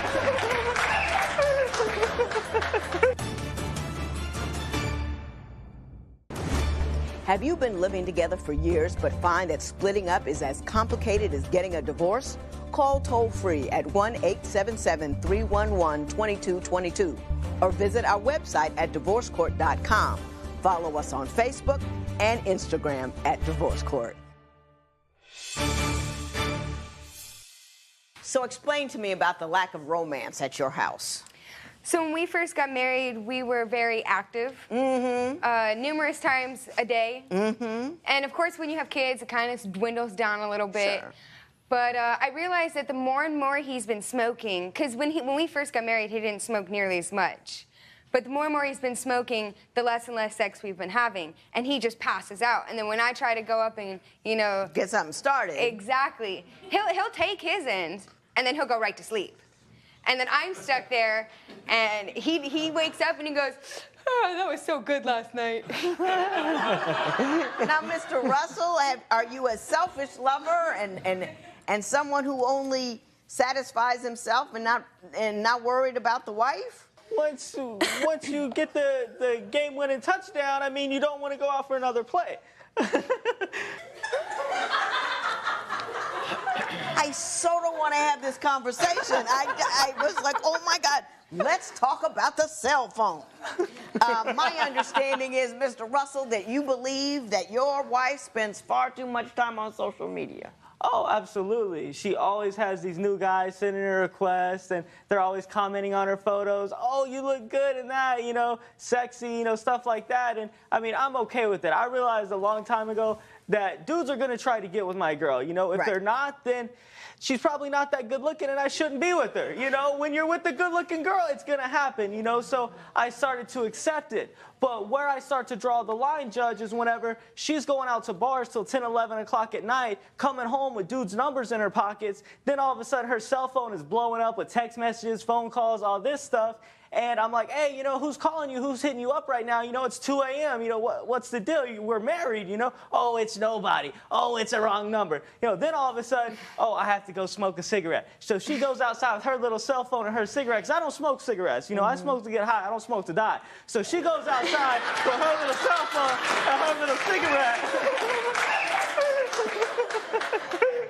And she's out there and she texting crazy, you know, she texting, she talking, I'm like, hey, you know, who you texting? It's 2 in the morning, you know, what's up? Oh, it was a wrong number, it's nobody. Oh, I'm playing a game. You girl, you waking up and playing a game on your phone at 2 a.m.? I mean, come on, do I have stupid on my forehead? Ms. Russell, Ms. Russell, are you going out at night, getting other guys' phone numbers, spending time on the phone, texting people back and forth? Well, with all due respect, of course, when you go out and you're drinking, there's always those 1-2 people that are trying to give you a phone number, trying to get in your pants, and I have not accepted, not one time. When they give me the phone number, occasionally I've said, oh yeah, I'll go put this on the bathroom wall for you. You know, but other times, if I'm real saucy, I won't say anything, I'll put it in my pocket, and then I'll forget go about home. it. Right, exactly, and that's that. And there is no way that any of that is true because we share a phone. You only have one phone? We only have one phone. This man broke his phone and then claimed my phone. And so now we share a phone, and if I ever want to use the phone, I have to ask him permission. So that's, you know, that's nowhere true. That is true. There's always people blowing up the phone. Like, I don't know. I'm like, oh, how'd you get this number? Oh, don't worry about it. Remember that guy that called the other day and I was like, hey, who is it? Mr. Russell, talk to me. Some guy called the other day and said what? Some guy called the other day and was like, hey, sexy, and I was like, hey, how you doing? I mean, I was like, yo, what's up? What's your name, you know? And, is this Sarah? No, this isn't Sarah, you know? What's up, though? Who are you, cutie, you know? Just trying to get some sort of information, you know? And he was, oh, don't worry about it. Click, and just, like, hung up. Then I call back, and it's like, no answer. I text, you know, no response. And it's like, you know, what's up? Who's calling you sexy? You know, we're supposed to be married, you know? I mean, I got you. I got you. Well, we'll be at the store, and he'll smell a skunk, as he'll say it. Hold up. He'll smell a skunk. What does that mean? He'll smell marijuana on somebody. Oh. He has the nose, and he'll hunker his head down and go like a dog. Have you been living together for years but find that splitting up is as complicated as getting a divorce? Call toll-free at 1-877-311-2222 or visit our website at divorcecourt.com. Don't forget to join the conversation on social media. Go to facebook.com/divorcecourt and follow us on Twitter and Instagram @divorcecourt. If you would like your case to be heard on Divorce Court, call us toll-free at 1-877-311-2222 or log on to our website at divorcecourt.com. Follow us on Facebook and Instagram @divorcecourt. Mrs. Russell, you say your husband disrespects your household by bringing home random people that you don't know and you don't know if they're cool. Why don't you tell me your concerns in that regard? Well, we'll be at the store, and he'll smell a skunk, as he'll say it, and he'll be like, puff, puff, pass. And then I'll ask him to come on over, and then all of a sudden we have 2-3 random people at our house smoking. Hold up. He'll smell a skunk. What does that mean? He'll smell marijuana on somebody. Oh. Yeah, he has the nose, and he'll hunker his head down and go like a dog. And that's how I know that he smelt something. It's like they're bears or something, you know? So whenever he meets someone who he believes smells of marijuana, he brings them home to smoke with him. Yeah, or people in we live in an apartment complex, and I can't tell you how many people have been like, so I smell this aroma from your place, and I was kind of wondering if maybe you had something. Do you invite a lot of people to partake with you? Oh, yeah. Sharon's Karen. I told you And about I'm sure this you smoke check for circle. their medical card before you give them a joint, though, Oh, right? Everyone. It's all- Absolutely. Aren't you a little concerned by and seriously, though, bringing random folks over when you got a 2-year-old and a 2-month-old? Yeah. Because random people are random people, and you don't know what kind of random habits they have. You're right. And you're high. I'm just looking for better connects. But I'm serious, though. Seriously, though. Don't bring random folk home. You want to be random, go random over somebody else's house. But don't random around your kids like that, because you just, one moment you're looking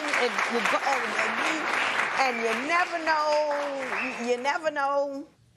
My mother used to say, my father used to bring, they were hard-drinking dudes back in the day. And she said, I always knew where all the men were, and I always know where you were. And if one man passed that line, that invisible line in the house, she was right behind him, because you can't trust nobody. That's the truth. You know what I mean? You can't trust anybody around your kids. Yep. So you be cool. It's like the mama bear. Yeah. You know, it automatically you got to comes be in. all over that. You know. Yep. You know, little. Uncle Fred isn't cool all the time. You know what I'm saying? We had the other day, there was this lady that had came by. He had gone to the vending machine to get himself a drink, and some lady had came by knocking on the door. I didn't know who it was. I just got off work. I put my pants on. I open up the door, and her head pops around the corner real quick right into my face, and I was like, hi? And she had stated, I smell what you have. I want what you have. I have what you have, but I need what you have. And I was like, I don't know what you're talking about. I don't have anything you need. You know, and immediately the mama bear in me kind of comes out, and my fist kind of clenches up, because I'm not sure what she's trying to do, what she needs, what I have, you know? And I don't smell it that often anymore, just because I'm so desensitized by it, you know? Yeah, right. And apparently she had smelled that, and that's what she wanted. And she had came by, random lady, he never met her before, and was looking for what we had. He's constantly bringing around random people, intentionally or unintentionally, that want what we have, you know? And that's not something that I have. You at all? Yeah, sometimes, but not too often. I mean, potheads typically aren't violent, dangerous people. You know, so if someone wants a little pot, I don't get nervous. My red flag doesn't go up. They're not an immediate danger or threat, because, I mean, you know, we're peaceful people. You're just sitting there. Right, we're just... Yeah, because they take naps. Gotcha. Couch lock. Gotcha. Couch locked. Be a part of the divorce court conversation on social media. People always have something to say.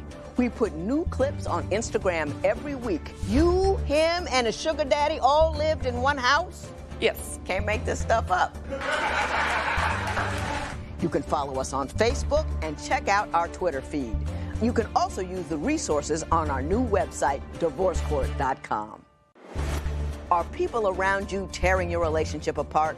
Call toll-free at 1-877-311-2222 or visit our website at divorcecourt.com. Follow us on Facebook and Instagram at Divorce Court.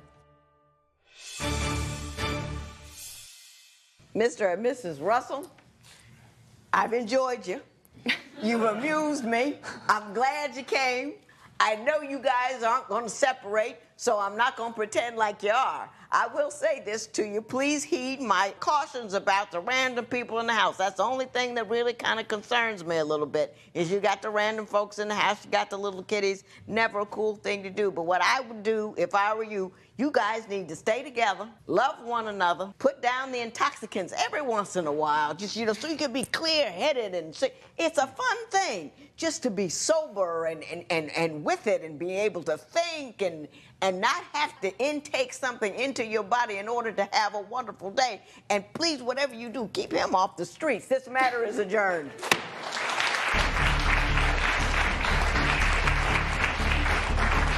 It appears that even though Sarah and Zachary have a lot of bad habits, they have enough people and enough help in the house that their kids are safe and okay. But as the kids grow up, I hope they start putting the intoxicants down.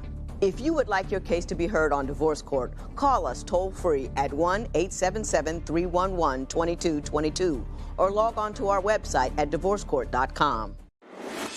I listened to a woman this morning who just annoyed me because of the choices she made. Love is blind, but it doesn't have to be stupid.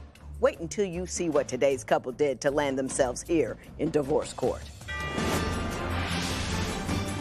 Divorce court is now in session.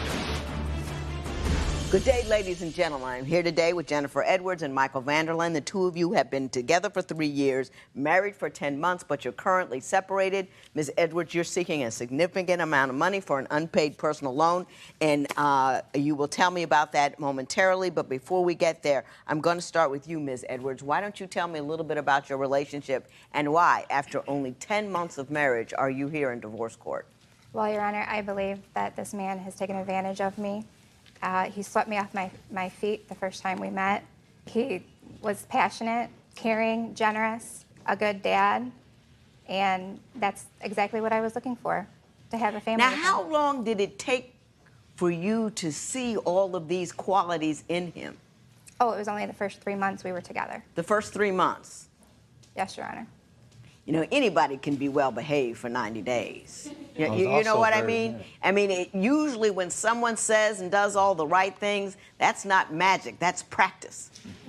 You know what I mean? They know what they're doing. Just saying, not saying that about you, because I don't know you, but I'm just saying in general. When women get swept, that's usually what they get swept with. Practice. And I was romantic too, Your Honor.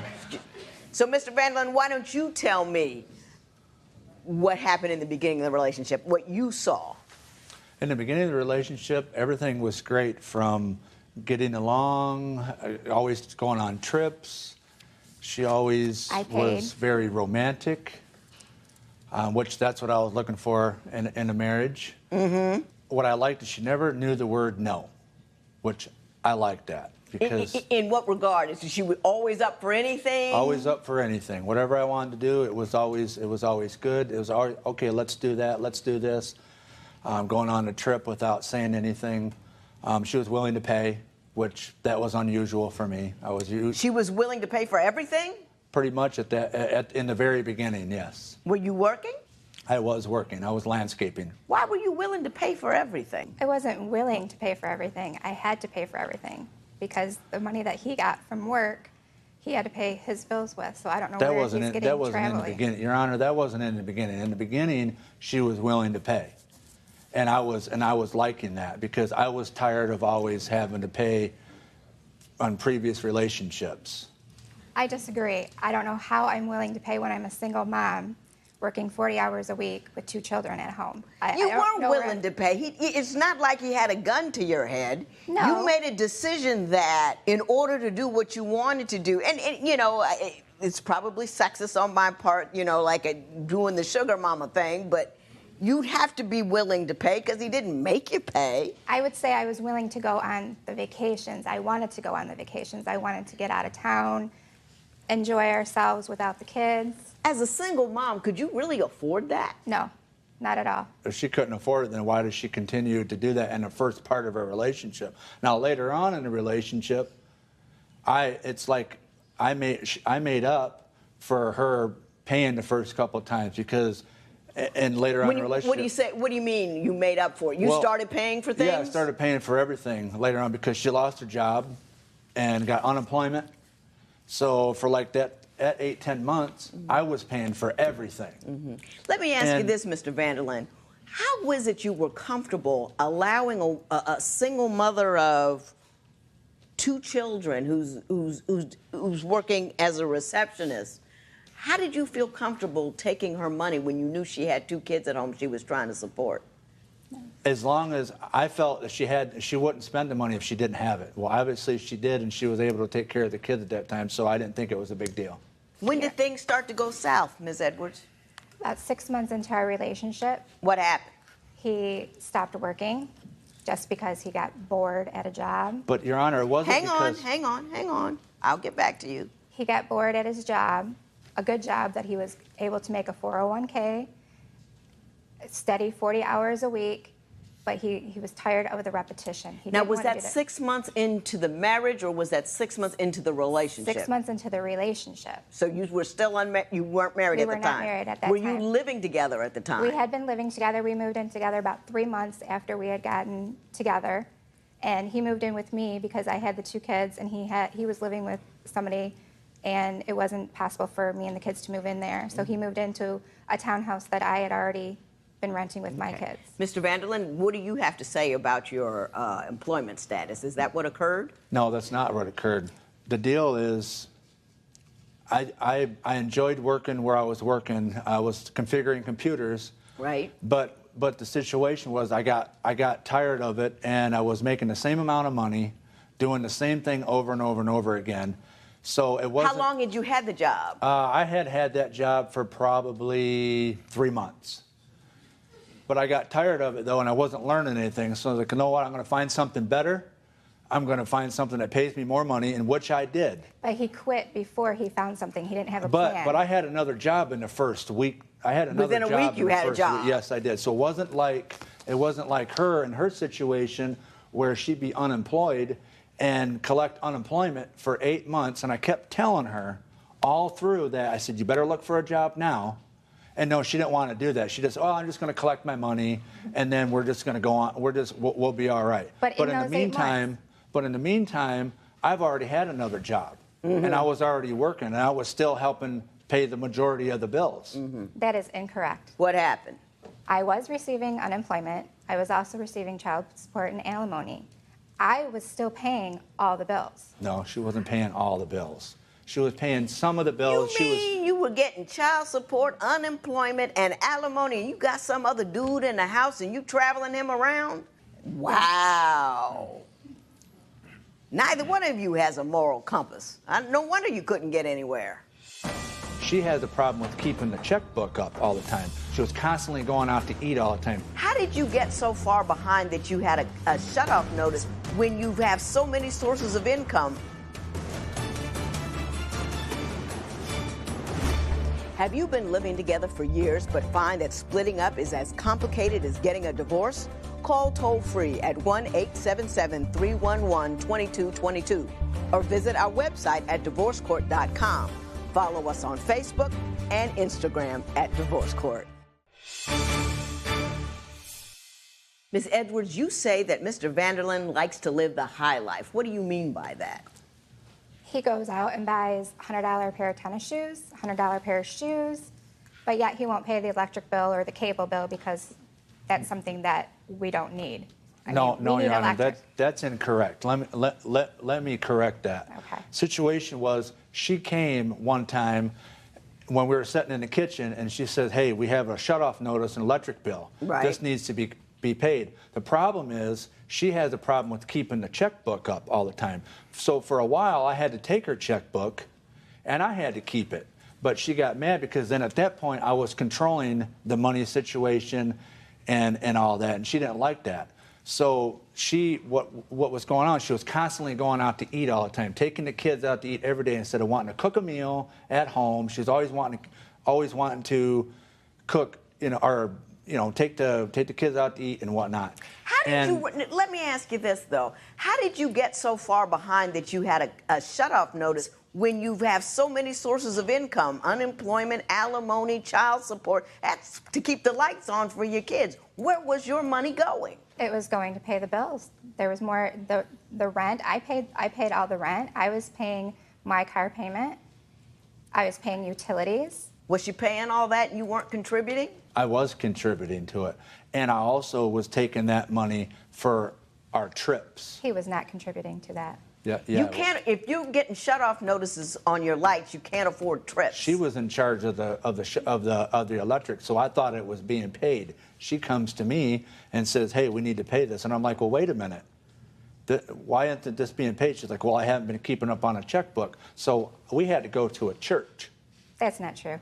Yeah, it is. You had to go to a church for what? We had to go to some church, and we had to get help with paying a bill, paying the electric bill. That's not true. He went to the church to help pay for his car repairs. That was That's that why was he went another to the time. church. Never went to church to pay for electricity No, or Your to Honor, buy she's- food or anything like that. She's lying. She's lying about that. I mean, neither one of you looking good at this juncture. I must say, neither one of you looking good at this juncture. Let me move on to something else, because we could be talking about this money all day long. Mr. Vanderlyn and Ms. Edwards, you say that there is some dissension between the two of you with respect to the manner in which you raise your children. Why don't you tell me about that? He doesn't like how I discipline my kids. I would admit I'm a little easy on them. You're a little lenient? I'm a little lenient on them, yes. And for reasons that I am like that is because of the divorce that I had with my first marriage. And I kind of felt like I kind of maybe took too much away from them. So I was a little lenient. And it had gotten a little bit out of hand because I didn't take control when I needed to take control. But him parenting when his kids aren't even with him and telling me how to parent, I can't do that. You're not comfortable with it. No. I'm going to say something to both of you. Number one, Ms. Edwards, I can understand, and a lot of people feel this way. When they get divorced, it's a very difficult time for the children, and they respond by becoming lenient because you think they've suffered enough. Yes. But what you're doing is, kids want limits. Kids do better when there is structure. And even if there has been a change in circumstance, leniency does not make them happier. It makes them louder and it makes them out of control, but it doesn't make them happier. Mr. Vanderlyn, you got to back up when they're not your children. Do you see what I'm saying? She has to take the lead on the discipline because they're not your kids. I thought this last time was going to be different. I thought that we were actually a real family, that he would want to change and he would want to stay.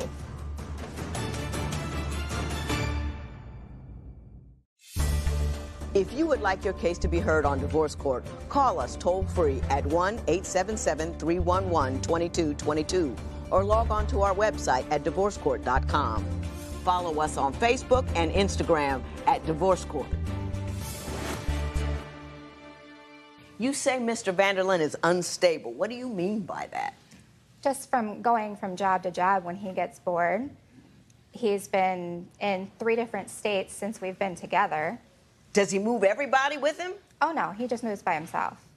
He goes. He has asked me to go. He has asked me to go down to Tennessee with him. And at first I had thought about moving down there and being a family, being with all the kids. But then I thought about my kids and their father, and would I want to take my kids away from their father? And at the time, I just didn't think it was right for me to do that to them. Mr. Vanderlyn, are you a bit of a wanderer, or do you get bored easily and need to change jobs and states? Well, the deal is I do get a little bit bored, but that's not the reason why I change jobs. The reason why I change jobs is because I want to better myself. I want to go somewhere. I'm a very motivated person.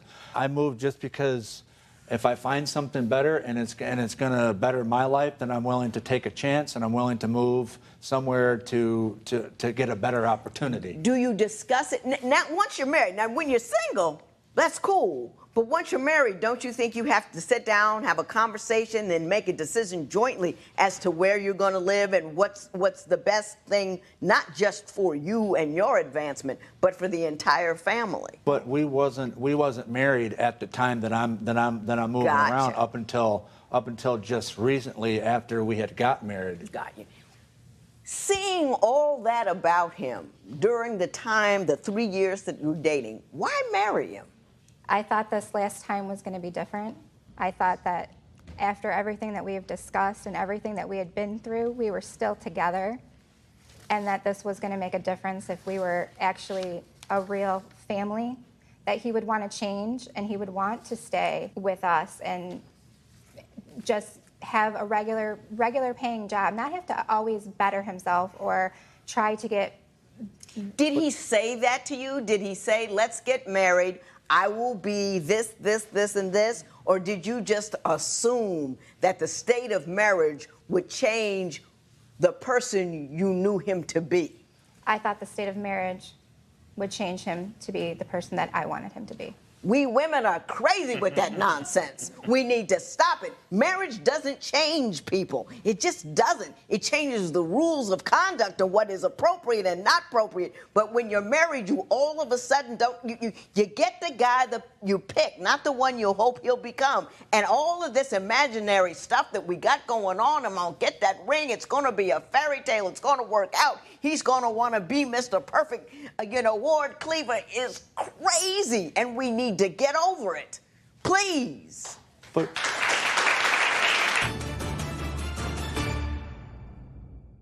there's always a whole lot going on in divorce court that people want to talk about. If you have something you want to say, join us on Twitter @DivorceCourt, or jump on our Facebook page and see what everybody's talking about on there. Sometimes you people get heated. Don't miss it. Is there something you wanted to say briefly? Yes, Your Honor. The deal was, when we got married, I had explained to her that the only reason why I'm going to come back after I moved to California is if you move out here with me, because there's more opportunities out in California, and that's just what I want to do. I had a lot more opportunities. I get it. Okay. So, Ms. Edwards, you are seeking $9,137.36. $500 in an unpaid personal loan, and $8,637.36 balance due on an unpaid car loan.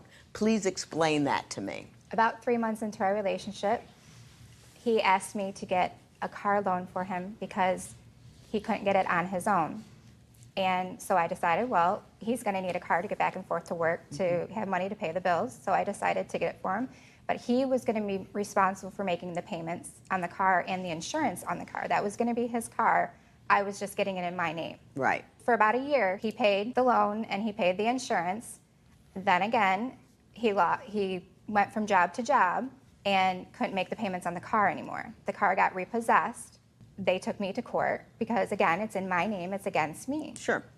Do you have any paperwork demonstrating how much you owed and if you have a judgment against you? I have a promissory note from Mike that he signed to make the payments on the car.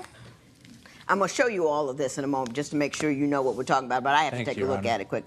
We've got a motion for summary disposition signed by the judge.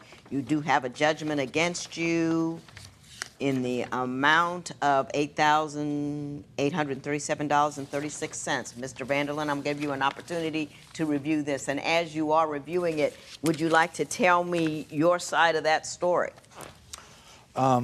Yes, I would. She is correct as far as getting me the car and whatnot. And I do agree that I do owe for the vehicle, but it should have never been repossessed. If thinking that I was only a few days late on the payment and she knew that it was in her name, then she should have at least said, hey, look, I'm going to cover it. I know that you're going to have it because you have a job. But she didn't want to do that, so she automatically just let it go. I believe that it never would have been repossessed. Like I said, if she just would have just paid it, I would have paid her back. I didn't have the money. But now it come to this, where it got repossessed, and now I don't have a car. Right. And now I've got to still pay for it. So Right. I am a little irritated about that. Yeah, well, you can be irritated all you want to, but if you sign a promissory note saying you owe money for a car, the fact that you didn't have enough money to pay on the car note and got repossessed is on you. It doesn't obligate her to cover you so you won't have a problem. That's a problem that you created for her. I didn't hear anything about the $500 unpaid personal loan, so I don't know anything about that. But I will award her $8,637.36. And let me say this before I leave. You're a woman with children.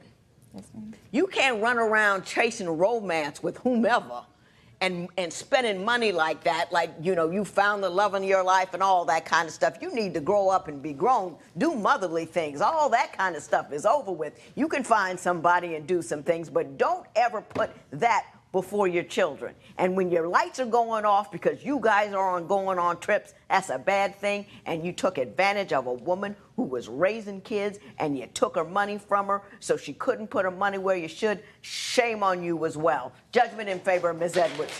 It is so ordered.